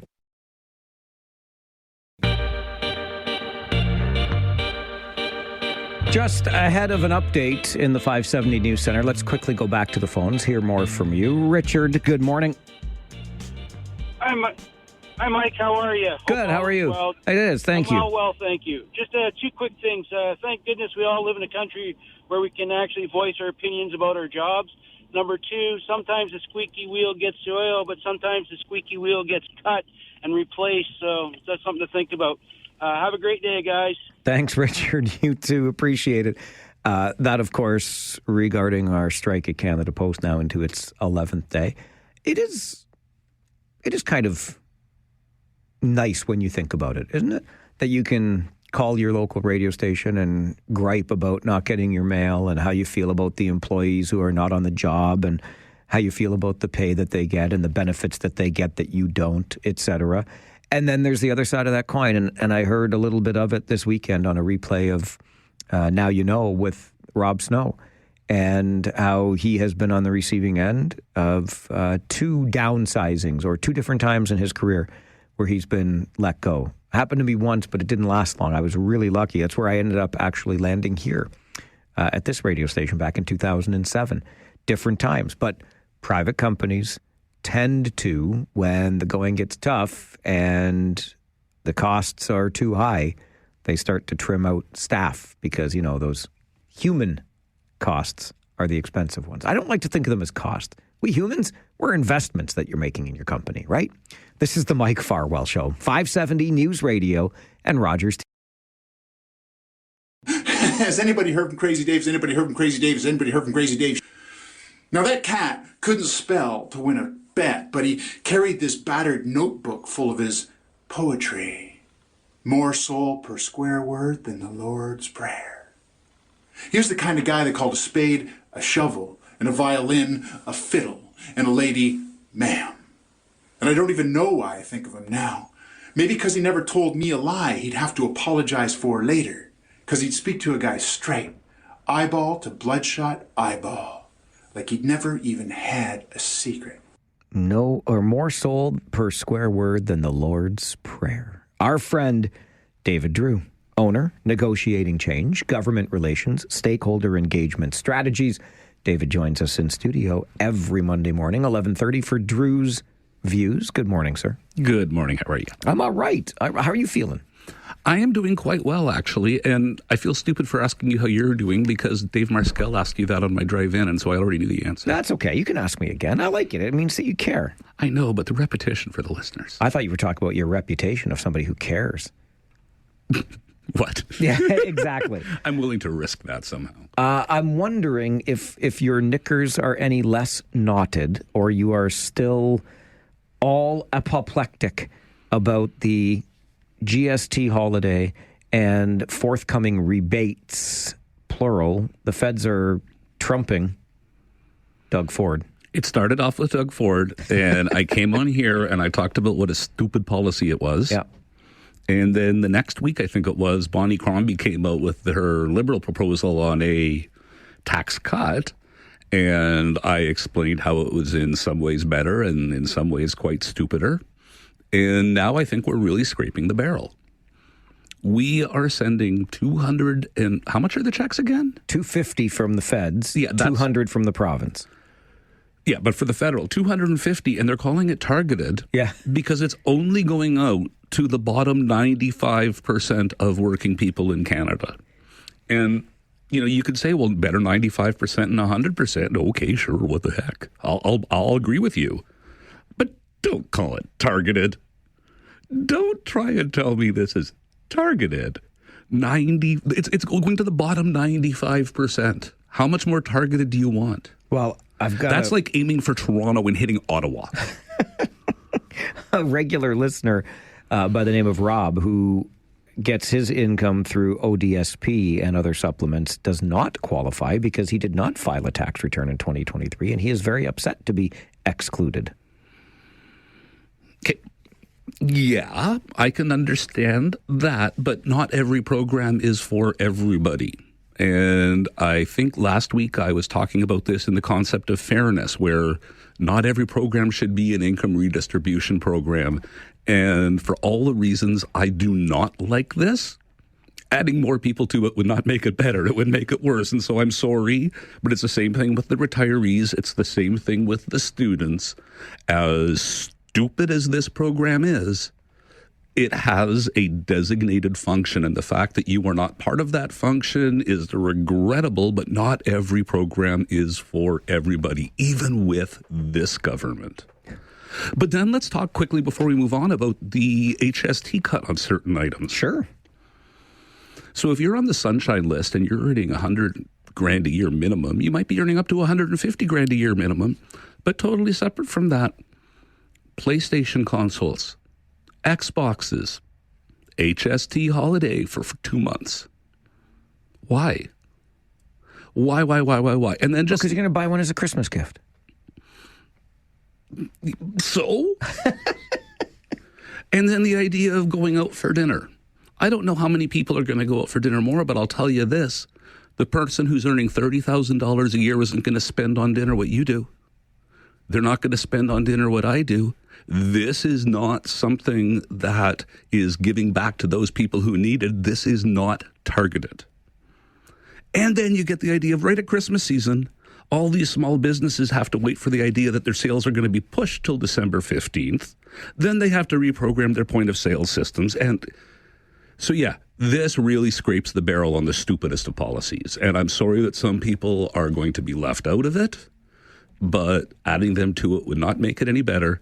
And then just the last thing I'm going to say on it is I'm wondering how many of these items of the HST are going to end off permanently. Really? Yeah. That's interesting. You think that's possible? I don't understand why you'd tease people with this and then pull it back. And some of these items, it's so common sense. You think it's going to be easy for them to put an HST back on diapers? Maybe the PlayStations. But I could totally picture them going into an election campaign saying, we're going to pull the HST off these items permanently, and by then they'll have the polling to know which items matter. All right. So, interesting. yeah. We'll keep our ears open for that. Moving on.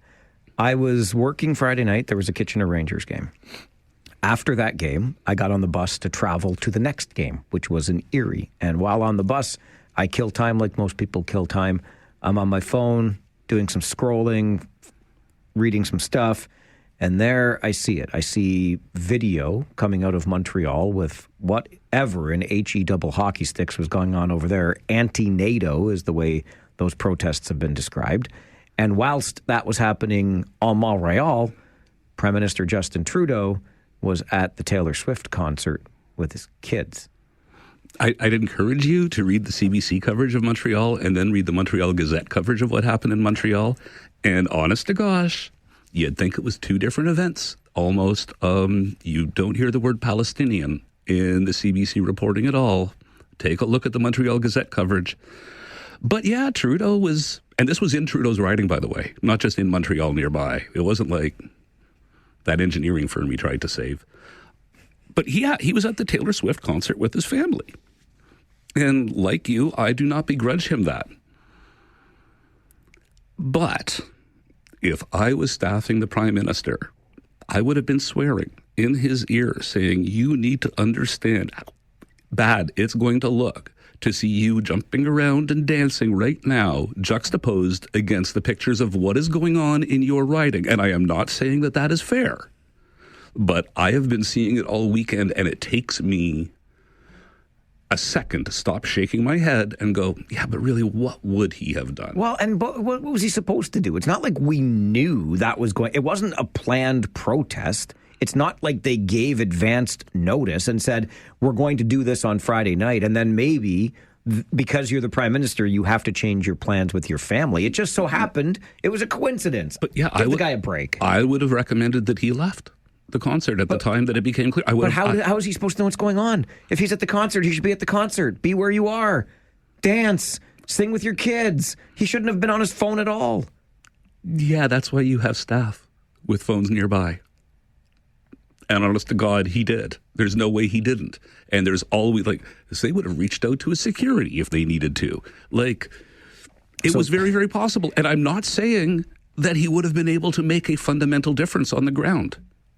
But he would have been able to demonstrate a leadership function, like somebody who's planning on running for re-election might.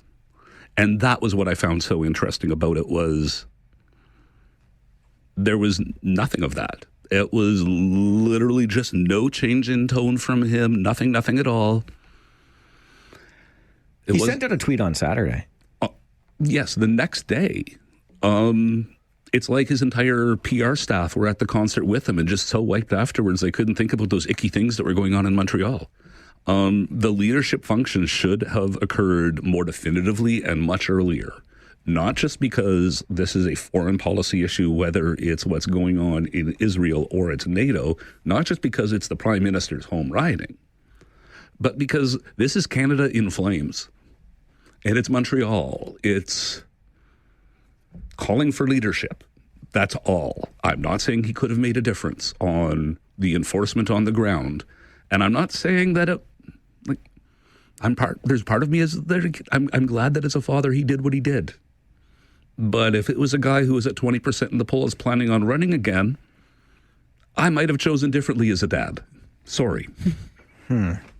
Interesting. Okay, we'll agree to disagree on that, and we'll continue our conversation with David Drew. Drew's Views every Monday morning at 11:30 here on the Mike Farwell Show. David is the owner of Negotiating Change, government relations and stakeholder engagement strategies. We're going to talk Canada's military, and not that Randy, but the other Randy, still to come on Drew's Views on 570 News Radio and Rogers TV.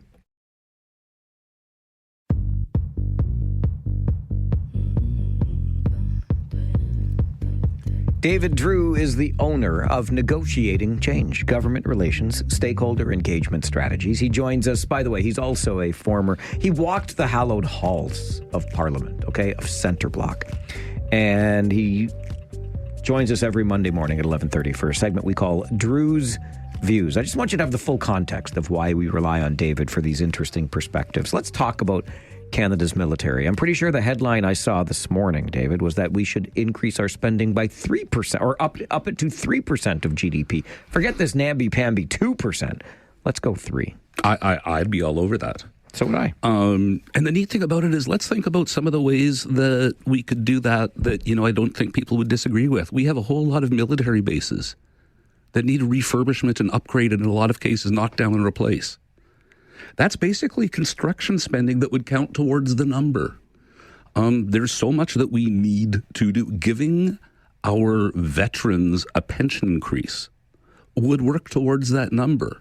These are all things we've done before we've even talked about the potential that we might have to hurt somebody with the money we spend, which is where all the objections come from. So I'm not against that at all, but part of the problem we have is that the government is allocating money to the military, and the military cannot spend it. They just can't get the money out the door. And so it's one of these things we've talked about, I think, before with big projects and how those things happen. But you remember a few years ago, all the headlines were about, we have a critical shortage of person power in our military, and we really need to up our game on recruitment. So the Halifax Security Forum is going on right now this weekend, and it is probably the biggest deal in security, international security, that Canada hosts. And Andrew Leslie, retired general, former Liberal cabinet minister, is there. And he tweeted this in response to one of the backlog issues. The Canadian Armed Forces had 70,000 applicants in 2023. Guess how many were processed, Mike? Of the 70,000? Yes. 1,500. Oh, you actually guessed low. 5,000. 5,000. Okay, well, I was guessing low just based on what you said earlier about not being able to get the money that they've been allocated out the door. Well, that's just it. They can't hire the people they need. And they had 70,000 applicants, but they didn't have the staff, apparently, to onboard them. Oh, my goodness. Like, we're not talking about 5 of 70,000 passing the muster. But is this then, David, an indictment of the military or an indictment of how little we have invested in it? Like, if the people there can't even get the money out the door, are they not qualified? Are they under reason? I don't understand. Well, what Mr. Leslie says is give a CAF pay raise, reduce the headquarters bureaucracy. It's bigger now than it was in World War II. And cut overhead and consultant side. Decentralize authority so each reserve unit becomes a recruit and initial training center. Okay, makes sense. Now, these would be monies that would be spent. Again, hey, this would count towards the 3% that you said was suggested. I don't want to say that you suggested it. But there are so many ways we can spend money that I think Canadians would appreciate. Like if you are on the East Coast or in Eastern Ontario and these military bases are getting fixed up, that is construction jobs in your area. That is good. That is something that you are going to see the return on. We haven't talked about nuclear subs yet, but these are also things that we can start doing immediately. But we can't even process the applications for the people we desperately need that we said was a crisis less than 2 years ago. So I'm not sure the entire problem or the entire solution is the government just saying, we'll allocate some more money, because boy, oh boy, that's the great way it seems to spend money. And then all of a sudden, hey guys, it turns out we're running a surplus this year because we spent less than expected because defense didn't actually get any money out the door. You continue to worry me about our ability as a country to do big things. I'm sorry. And this shouldn't even be that big a thing. Well, that's just it. Now we're talking about little things. Right. Like, just hiring the staff we need. Yes. This is not a sub. This is not a bridge across 3 provinces. This is. All right. You are talking to Mike, the only Mike on this show. Although it can be confusing because there are lots of Mikes. That's why I so often go by my last name. And most people call me Farwell now. But the Randy or the other Randy Boissonneau has been one hell of a saga on Parliament Hill. Well, so the nickname that he has now picked up, Cocaine Hauntus. Who now? Cocaine Hauntus. Cocaine Hauntus. Because his business shares a mailbox with the cocaine dealer. Right. And he was claiming fake or Indigenous heritage. So I kind of feel bad for the guy because on the whole Indigenous heritage thing, it seems like he had some details wrong. But, he never claimed himself. He said, I was adopted Cree or whatever, and it turns out it was Métis. And to me, as soon as I throw the word adopted in there, I'm saying, I don't really know. Okay. And this was like great-grandmother, so I kind of feel bad for him for that, because the first time that I recall anybody referring to him as Indigenous, it was the Liberal Party, and he actually corrected them and said he was not. So I sort of feel like it's not just his shady business partner who's using his background in vain. It was the Liberal Party too. And now he's the guy who's like, well, when I know about them saying that, I correct the record, but I didn't know about it over there. But he was a cabinet minister. And if the best you can say is I was a patsy and I was ignorant of my own heritage, you're not above reproach. So, yeah, you probably should go. But this all came to a head last week in the House of Commons, where I believe it was Michael Barrett said a few things that were unparliamentary, including to referring to Randy by name. And the Liberals got up and they're like, you can't be saying things. Like, he was accusing Randy of some very shady business practices and some other things, and referring to Randy by name, which is, you cannot refer to MPs by their names. So the Liberals were all in a tizzy and complained to the Speaker. And the Conservatives' reply was, Mr. Speaker, I was not referring to the member from Edmonton Strathcona. I was referring to the other Randy, whom this has all been blamed on all along. So there was these text messages that emerged mentioning Randy by name, almost certainly Randy Boissonneau, but the defense against that was, no, there's another Randy within this company with the shady partner. Do you remember Polka Dot Door? Of course I do. Do you remember the Pokeroo? Of course I do. Do you remember how the dude, whoever happened to be on Polka Dot Door that day, was always missing the Pokeroo? Yes. Oh, I missed the other Randy again. I don't know how to take this stuff anymore. But these are cabinet ministers, David. Mm-hmm. This is a cabinet minister. Okay, now you got to feel bad for Justin Trudeau. Do you? Because there are two MPs from Alberta that he has to choose from if he wants an Alberta voice in cabinet. One is Randy Boissonneau, and the other one is not the other Randy. It's a dude named George Chahal, who you may know best from the last election being caught on a doorbell camera removing his opponent's literature from the door. I do remember that. So, yeah, you've got that little issue there, but more important to the Prime Minister, I think, is this is one of the guys who got up in caucus at that meeting a couple of weeks ago and told the Prime Minister it was probably time for him to go. So that's not the kind of person you bring into cabinet. No wonder he went to the Taylor Swift concert. I would have stayed there if I were the Prime Minister. It's always fun, entertaining. Go find the other Randy, would you? Yeah, I know where I'm going to look. David Drew is the owner of Negotiating Change, government relations, stakeholder engagement strategies. He joins us every Monday morning at 11:30 right here on the Mike Farwell Show, 570 News Radio and Rogers TV.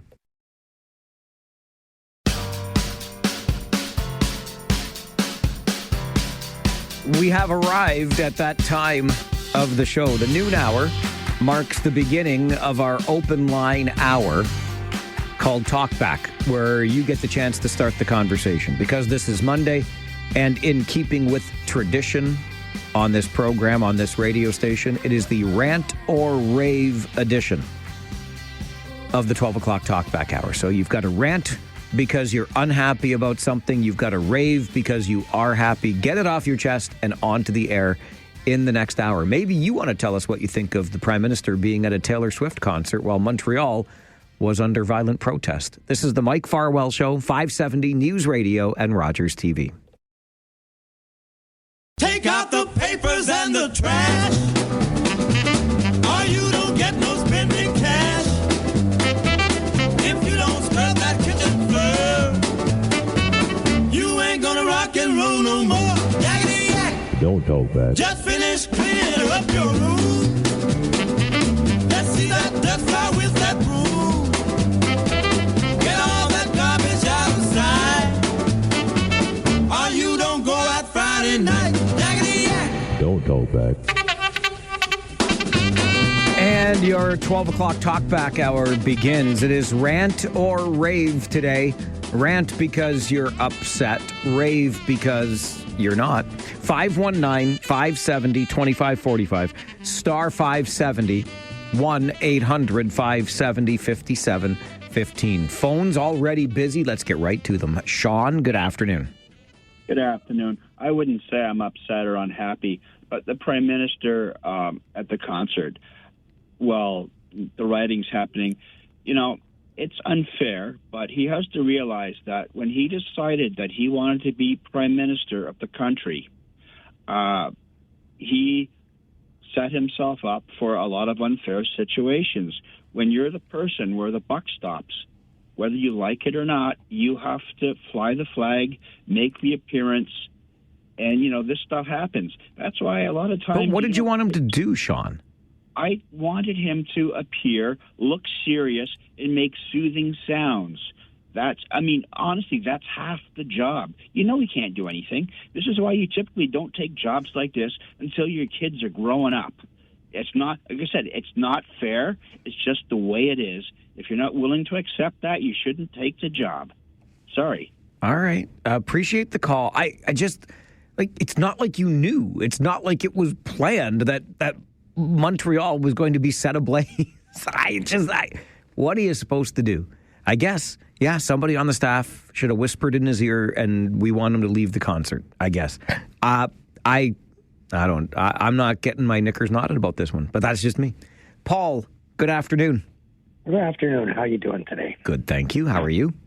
Oh, I'm doing pretty good. Good. Listen, last week you had Diane on from the Cambridge Food Bank. Yes, Diane McLeod. Yeah. So I went down to the food bank to see her on Friday. She wasn't available, but I had a good conversation with Sarah at the Cambridge Food Bank. And I guess she's been there for quite a while. She was telling me about the changes in demographics and whatnot. People that you would never expect to see at a food bank are now appearing there. I think a few things we can agree on. I'm a miserable old man. of late. You said it. You said it. I'm old. I'm retired. I'm on a fixed income. I don't have a indexed pension or anything like that. I'm living off my savings.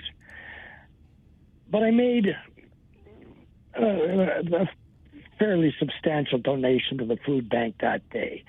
Now, Christmas is coming up, and the advertisers are going to be advertising, buy your loved one a new vehicle for Christmas, buy this 72-inch TV for your family for Christmas.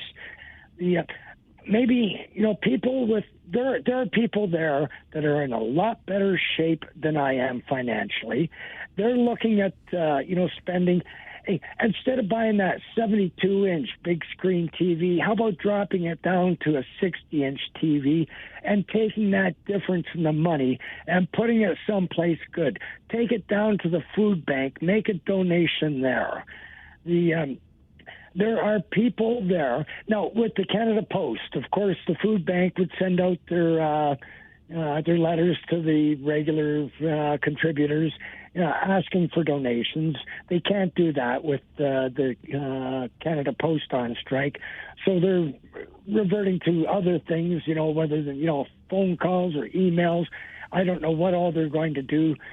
But a lot of people, they want to contribute money, but, until somebody actually asks them, they don't get off their butts and do it.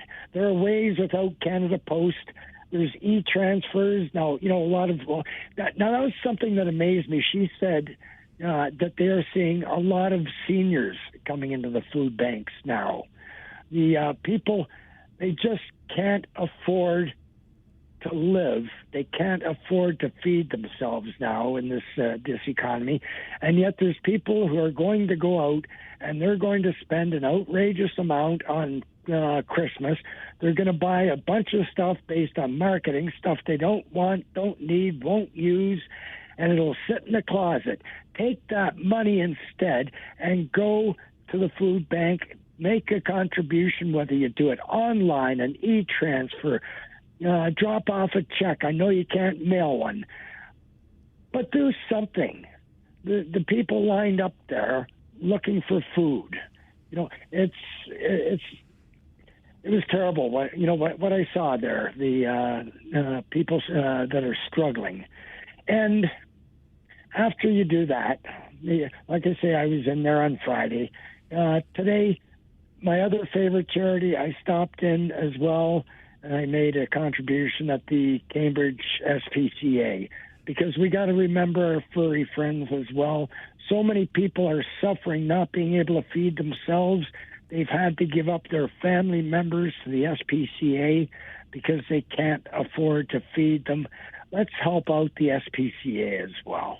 All right, Paul, appreciate the call. We've kind of gone both ends of the spectrum already on your Talkback Hour. You're darn right the Prime Minister should have left the Taylor Swift concert and done something, said something about what was going on in Montreal. And hey, when it comes to the consumerism at this time of year, how about a little bit less, a smaller TV or something that won't end up gathering dust in the closet, and a donation to a local charity instead?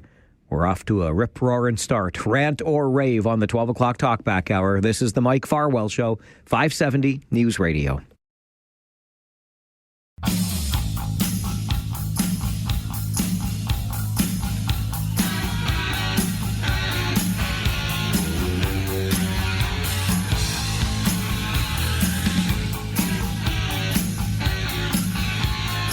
It is a busy Talkback Hour, and we've only just begun. Let's get right back to the phones. Grant, good afternoon.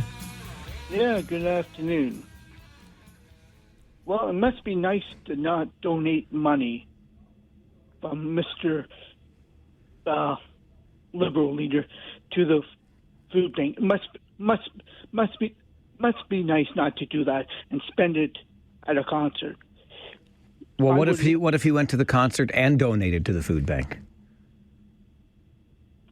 Donate it somewhere else. So the Prime Minister should never have any fun. Did I tell you how much it's gone up with the amount of people that are getting a Christmas hamper? Absolutely. Listen, Grant, I get it. I totally get it.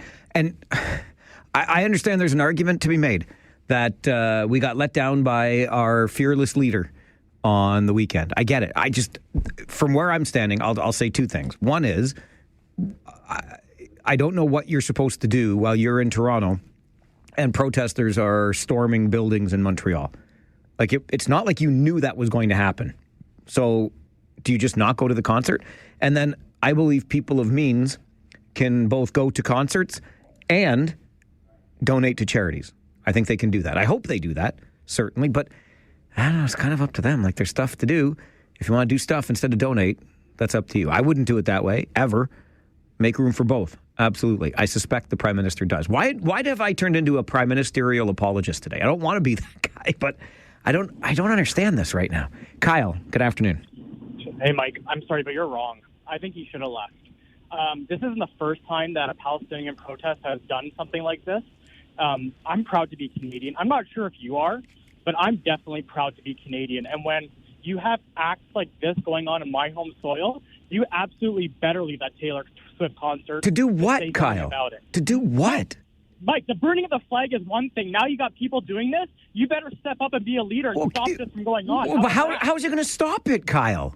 It's on our home soil. He's a prime minister. Figure it out. He could charge somebody for a convoy. Okay, tell me how he's going to stop it. Tell me how. He's a leader. He's got RCMP. He's got CSIS. He's got every single type of military power on our home soil. So you want martial law? Okay, then let's keep the burning of the flag, Mike. I didn't say that. And by the way, there was not a flag burned on Saturday, unless I missed it. There was a flag burned a few weeks ago, and there's no talk about it. We barely people.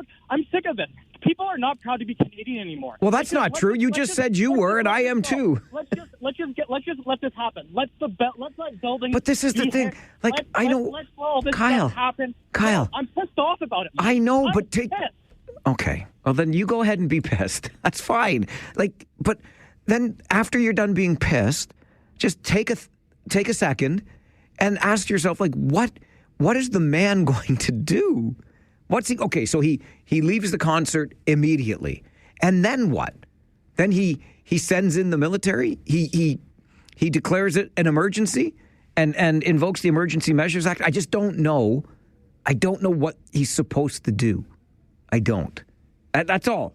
But listen, I'm as angry about it as you are. Believe you me, when I was seeing that stuff on my phone Friday night, I'm like, what in HE double hockey sticks is going on? In Montreal, no less. Asif, hang on a second before you start. I need because I heard you on Rob's show last week too. I need to know exactly how to pronounce and spell your name, please. Yes, it's Afif. So A as in Andrew. Yep. F as in Frank. Yep. I. No, two E's. Two E's. And then F. And then F. Okay, so Afif. I always thought it was Asif with an S as in Sam.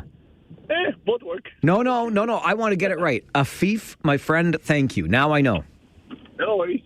Hey, so first of all, with the whole Trudeau thing, I'm with you. He can't do anything. Trudeau can't do anything. I mean, he just has to, just what can he do? Go out and fly to Montreal and then say to everybody, hey, stop. He can't do anything. Agreed. And second of all, for the rebates, I can't get any rebates not because I didn't do my tax return, because I'm bankrupt. What? Yeah. You're bankrupt? Yeah.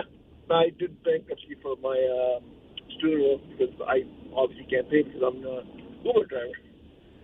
I see. So you got to do a lot of Uber driving to pay all that back. Yeah, basically. Like, if they wanted me to pay back, I would have to basically drive Uber for like 24 hours every day. Yeah. Yeah. All right, Afif. Well, I'm sorry to hear that. And talk about somebody who could have used the $250. Toll-free Jay, good afternoon. Were you watching that on Thursday night? I don't want to talk about it. I understand. Okay. But they had also on 60 Minutes last night, they had a nice lowrider episode of the cars in Mexico they were showing the low riding vehicles. Okay. It was really nice. It brought back a lot of good memories because they had like cars from the 80s and the 50s. I don't know if you can check out 60 Minutes, but it was the best I'd ever seen for old car memories. All right. Well, listen, I love me some old cars, and I will look it up for sure. Appreciate that. And yeah, last Thursday night, Steelers lost to the Browns. Enough said. I'm a big Steelers fan. The Browns are not a good team. That should not have happened. That's why I'm not talking about it, even though I just talked about it. Look, I understand. Like, I am upset too about what happened in Montreal. I just don't know. And there are lots of reasons, so many reasons to be upset with our prime minister. I just don't know how this is one of them. And that's just me. You can rant and rave all you want. That's what this hour is for. It's the Mike Farwell Show, 570 News Radio. Interesting email from Dan, who writes to Mike at 570news.com. Kyle is a hot-headed lunatic. If I recall, Montreal still has a mayor and a police force. That's a really good point. I can't believe I hadn't thought of that. Not that Kyle is a hot-headed lunatic. I understand why people are upset. It's really difficult to see this happening in some of Canada's finest cities. I love the city of Montreal. But Dan is spot on. There is a mayor in charge of the city. There is a police service in charge of policing the city. They're the ones that are actually there and could actually do something. That's all I'm saying. Let's get back to the phones on this rant or rave talkback hour. Peter, good afternoon. Hey, how's it going? Good, thanks. How's it going with you? Oh, it's going. That was sorry to burn Kyle here a little bit, but that was kind of hilarious, that little angry rant. He just kept getting louder and yelling into the phone. I'm like, you're yelling in everyone's car right now, buddy. You calm down a little bit. He was fired up. He was fired up, yes. I'm going to agree with you on the Trudeau thing. Like, I don't know what people expect him to do, like throw freaking the flag of Canada around his neck and fly over to Montreal and be like, hey, now. No. That's a pretty good image, though. I like that. Well done. But I'm also going to say, I'm not supporting Trudeau or anything. He's made a lot of bogus calls. The most ironic recent one was saying that he's going to arrest Netanyahu when he gets into Canada, which is ironic because if Netanyahu's guilty, which he is, Justin's pretty guilty too, because $28.5 million went into the military budget from Canada to Israel last year alone, after October 7th. So there's some two-facing going on there. Oh, yeah. I think he's just trying to save his own behind with that one, for sure. And when it comes to the protests, it's funny. Everyone keeps getting mad at the protests, but, there's a whole serious ethnic cleansing and illegal occupation. The International Criminal Court's on this. It's been a long time coming, too. And no one's talking about that, though. No one's getting angry for that, as much as they are about the protests. Oh, no, the protests. Oh, no, they burnt the flag. Oh, my goodness. And, there's a reason Netanyahu has a warrant for his arrest and his general. And it's a very real reason. And, there's 36,000 soldiers also being looked at for those war crimes, too. And it's a very serious thing that we should, everyone should know about that. All right, Peter. Now, the violent protests, you don't answer violence with violence. That's just super silly. I agree with you on that part, and I got to get to the news center, so I'm sorry I got to cut you there. But I'm with you. You said nobody was getting angry about what's going on, and I think that's probably misspoken. I believe people are angry, and that's why we're seeing protests to the level we're seeing them. But you're spot on. The kinds of protests, I'm sorry, just absolutely across the line. But we do agree certainly that. What's the Prime Minister going to do from Toronto? Anyway, an update from the 570 News Center, and then we continue on your 12 o'clock talkback hour. It's Rant or Rave on the Mike Farwell Show, 570 News Radio.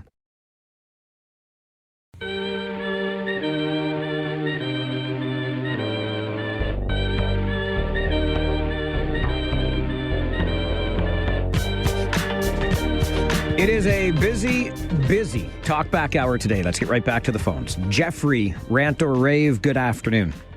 Yes, good afternoon, Mike. Big rant here, I guess.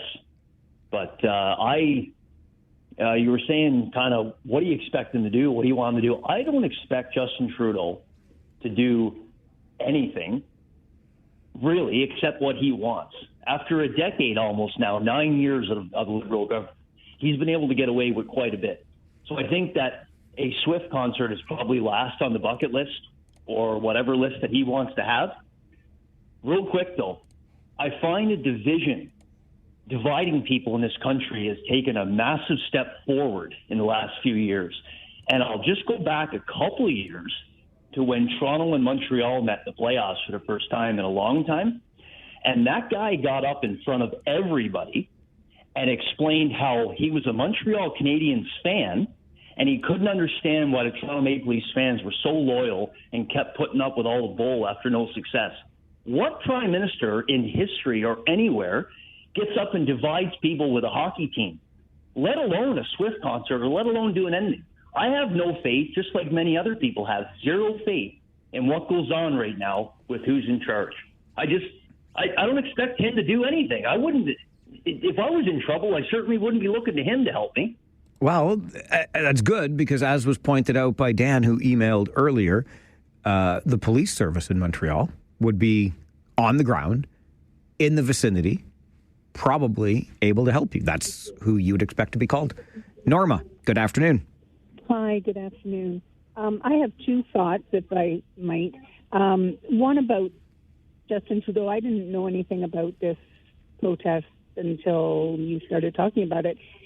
But it occurs to me that the protesters chose that night to do that, or that day to do that, because they knew he was going to be at the Taylor Swift concert, and they wanted to do it when it had the most impact and when people would pay attention and get all up in arms. That's one thought that I had. The other thought about the postal strike, do the workers not realize they're striking themselves out of jobs? People are going to other parcel services for delivery. I know you can't do too much about your mail delivery, but there are a lot of companies that are contracting out to other parcel delivery services. And I know for certain of several that are not going back to the post office when this strike is over. So I heard on the news that the post office wanted to expand the parcel delivery service because that was the most they were growing in that area and that sort of thing. I think they're just losing the battle, and that's my opinion. All right, Norma, appreciate the call. On to different issues. If the protesters in Montreal knew that Justin Trudeau was going to be at the Taylor Swift concert on Friday night, they had better intel than I had. I didn't know he was going to be there. David, good afternoon. Good afternoon. I wanted to speak about the elephant in the room that the media has avoided, and it's this. Come January 1st, the 407 is introducing zones and increasing their rates. Their narrative about introducing zones is that it improves traffic flow. Here we are in a retracted economy. Inflation is going to change, and the 407 is allowed to operate with impunity. And the provincial government is doing nothing. Absolutely nothing. Now, I know they have a sweetheart of a deal, but if Doug Ford wanted to pick up the phone and speak to the CEO of the 407, I'm sure they could work things out. David, I appreciate the call and the heads up for anyone else who may be about to use or who uses the 407 regularly. I refuse to use the 407 because I feel as though I've paid enough for the highways I'm already using, even though they don't move very well at all. But nonetheless, Nate Dogg, our old friend on the show. Good afternoon. Arf. Arf. I've got my first standing up today, Mike. Good. Sounds like a lot of people have. Yes, the protests are ridiculous. Trudeau, though, I agree with you. Like, what's he supposed to do in that situation? It reminds me of when 9/11 happened. George W. Bush was reading to a bunch of grade 1 students. Secret Service whispered in his ear what was going on with the attacks. And he continued to read the story to the children. It wasn't like he jumped on a plane right away. So way worse example there. Like, I know people don't like Trudeau. I don't like Trudeau. But come on, he's just having a night out, you know? And then, I don't know if you saw my video today. Why are city crews cutting lawns and parks right now when the grass isn't even growing? Like, I know you were upset with the leaf collection, loose leaf collection, but here you got these big lawnmowers out there, tractors, for an hour and a half at a little park, cutting grass that didn't need to be cut. Ugh. Growly. I'm getting growly. I appreciate it, Nate. I love that. I haven't seen the video, but that's pretty wild. There can't really. That's got to be someone. Like, the city's not sending out people to cut grass on November the 25th. There's not. If that's actually happening, come on now. Come on now with your coming on. That can't be a thing. Can't be a thing. It's interesting that Nate makes reference to Bush having the 9/11 terror attacks whispered in his ear while he was reading to kids. I thought of that while I was talking to David Drew earlier today. David joins us every Monday morning at 11:30 for Drew's Views. And I didn't say it out loud because the scale of the two incidents is just so dramatically different. I didn't want to conflate the two. But it's kind of interesting. Like, it's true. Like, what did Bush do? He finished what he was doing with the kids in the class, and then he went about doing the business of being the president. I just don't know. So many reasons to be upset with Justin Trudeau. And I know that not a lot of people like Justin Trudeau. I'm not a big fan. But I don't understand what anybody expected the man to do on Friday night. And quite frankly, I'm glad he got to spend some time with his kids and he wasn't aware of what, like, unplug, disconnect, take a break and be in the moment with your kids. That's what I think. But some think differently, and that's okay. That's what a show like this is about, so we can hear different perspectives. And we'll continue doing that during this 12 o'clock talkback hour. Rant or rave on the Mike Farwell Show, 570 News Radio.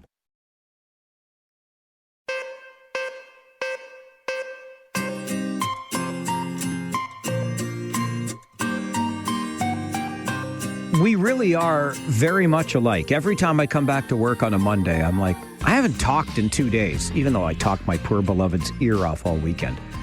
Like, I got to get back on the air and have some conversations. And clearly you feel the same. Busy talkback hour continues. Right back to the phones. Doug, good afternoon. Hello, Mike. You're looking good today. Oh, thanks. I appreciate that. Are you staring in the... You must have got some good sleep last night. I tried. Very good. I did want to talk about Trudeau the Younger.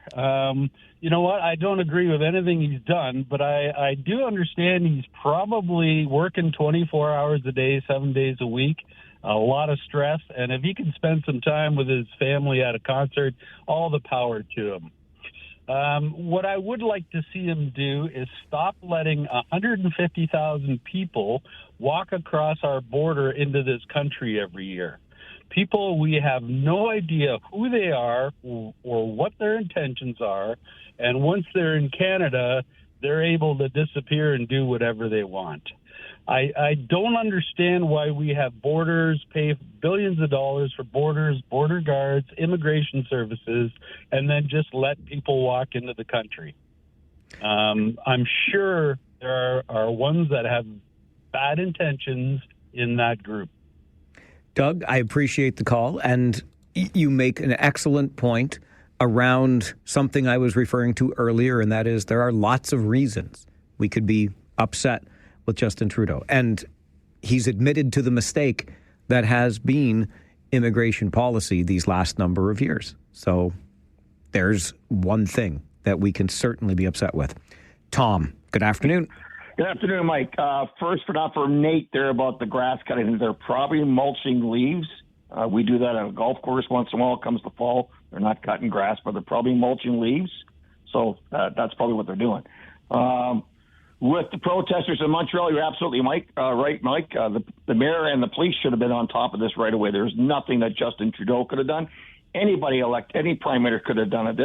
I think they are allowed to have some type of a social life outside of politics, at a concert, whatever it be. And it's not like he shut down Parliament for 10 days to watch a hockey game, as a former prime minister once did. And with regards to the Canada Post, asking for a 24% increase when a company's lost over $3 billion. Not one senior executive CEO has lost a job. They're very well paid for. And all they're doing right now, they're hurting the general public and they're hurting small business by staying out longer. They were offered 11%. Nobody has job security. Nobody gets increases like 11% or even 24% in the general workforce. So maybe it's time to go back to work, guys. You could have gone on strike in the spring, and you could have gone on strike in the summertime, but you chose to go on strike now because it's close to the busiest shopping time of the year and season, and you thought you had the company and the general public over a barrel. Excellent point, and that's why you go strike now, right? Because you feel as though you've got the leverage you need to get what you want. Really good points made by Tom in that call. Let's see what Ted's got. Ted, good afternoon. Hi, Mike. Enough about Trudeau. His response could have been sooner. This is also the guy, though, if you remember 2 years ago, maybe it was 3, on the National Day of Reconciliation, I think it was June 30th, he was on vacation and he didn't even say anything that day. Great point. And that's another reason to absolutely be upset with the guy. You knew the day was coming. You put the day on the calendar, for crying out loud, and then you buggered off. Great point. Exactly. I just wanted some clarification. You had David Drew on there, and you're talking about the rebates and the tax holiday. It totally confused me because he kept talking about the HST. I understood it's just the GST portion, and he kept mentioning the HST. That's the full 13%. I don't think it is, at least my understanding is. And the other thing is that you kept mentioning, you did too, that you talked about people not having filed a tax return and they don't get the $250. I'm on a fixed pension. I won't qualify, as I understood it, for that $250. So what's the real story? Is it I did file a tax return last year? Do I get it then? I didn't work. So you guys kind of muddied the waters earlier this morning, and I think you should clarify that. All right, Ted, sorry for muddying waters. I was under the impression that if you filed a tax return, I'll have to dig deeper into what the program actually looks like. But if you filed a tax return in 2023 and your net income was less than $150,000, under $150,000, then you qualify for this rebate. As for the HST part, yes, that was a little bit confusing. Some provinces have elected to also do the provincial break as well. Not Ontario, to the best of my knowledge. You'll still be paying your provincial sales tax here, but the HST will be removed. But some provinces, as I understand it, are taking off the full nut. That's hopefully clarification on that part, and I'll see what else I can learn about people on fixed incomes. I think if you filed a tax return, you are eligible for that $250 rebate coming from the feds in the spring. And don't forget, if you're in Ontario, you get the $200 from Doug Ford as well. It's the Mike Farwell Show, rant or rave on your 12 o'clock talkback hour, 570 News Radio. Final minutes together today. Let's get right back to the phones. Kyle, have you calmed down a bit? I'm just going to say a couple of things. I'm sorry for being a hot-headed lunatic. I am sorry for yelling on the radio, but what I'm not sorry for is being proud of where my country has been. I'm proud at what we just had Remembrance Day for those who fought for our country, and I just want to say I'm proud to have a Canadian flag on our soil. Thank you. All right, Kyle. Thanks for the call. I love this country, too, as much as a human can love the earth. I really do. Anyway, we'll continue on. Mary, it's your turn. Good afternoon. Oh, hi. Hi. Mary come lately always, aren't I? I know, you are. Well, I just think of things as I'm working in the kitchen or on the bike. And, okay. And with the guy, one of the guys talked about well, first of all, I wish Ontario government and the federal feds would stop doing the stupidity of giving our money back to us, which is raising the debt. You're not going to get an argument from me on that one. It's ridiculous. Okay. Okay. Now, here's the deal. Yes, let's hear it. With Trudeau, okay. Trudeau, and the guy called in, he said if you put in a tax thing, no, you have to be working. Oh, yes, thank you. You have to be working. Thank you for that. Yes, people who were retired and claiming CPP and or old age security not eligible. Thank you. I looked that up too. No, and also all of these poor people, I brought it up before, that don't have addresses won't get a darn thing. You're right. Thanks, Mary. Okay, bye-bye. Have a good day. And those are the people who arguably need it the most, those people without the addresses. Toll-free, Jay, you're coming around for round 2 as well. Well, I just wanted to say that I'm very proud, even though Austin is going through some struggles right now. Austin Matthews, you're proud of the Leafs winning 4 in a row. We're being kept minty fresh with that new fellow, number 39. What? Minty fresh? Oh, Fraser Minton. That's right. Okay, I'm trying to keep up with you, Jay. You're testing me today. Well, exactly, but I always keep my focus on the blue and white, because we'll always be all right with the blue and white. Yes, we will. Thank you, sir. Thank you, sir. We'll always be all right with the blue and white. Yeah, until the playoffs come along, and then we're not so all right anymore, are we? All right, that is all the time we have together today. It goes fast, doesn't it? But that was a very active and animated Talkback Hour. Really enjoyed that. As I look ahead to our show tomorrow, my goodness gracious, do we have things to talk about, including an introduction for you to the Elgins. I think you'll enjoy that conversation on our show tomorrow. We're going to look ahead 1 week. Tomorrow is 1 week from Giving Tuesday. Lots of ways that we can support agencies here in our community and elsewhere. We'll talk to Habitat for Humanity, Waterloo Region, about housing in our community. And okay, what if we crunch some numbers on that GST rebate? Is this good policy? Is it far too costly? There is an organization with an opinion on that, and you will hear it on the show tomorrow. And of course, your calls, our conversations, beginning tomorrow morning at 9. Now, with Rob Snow is coming up from 1 until 3. Devin Robertson is our guy on the other side of the glass. My name is Mike Farwell. Bye for now.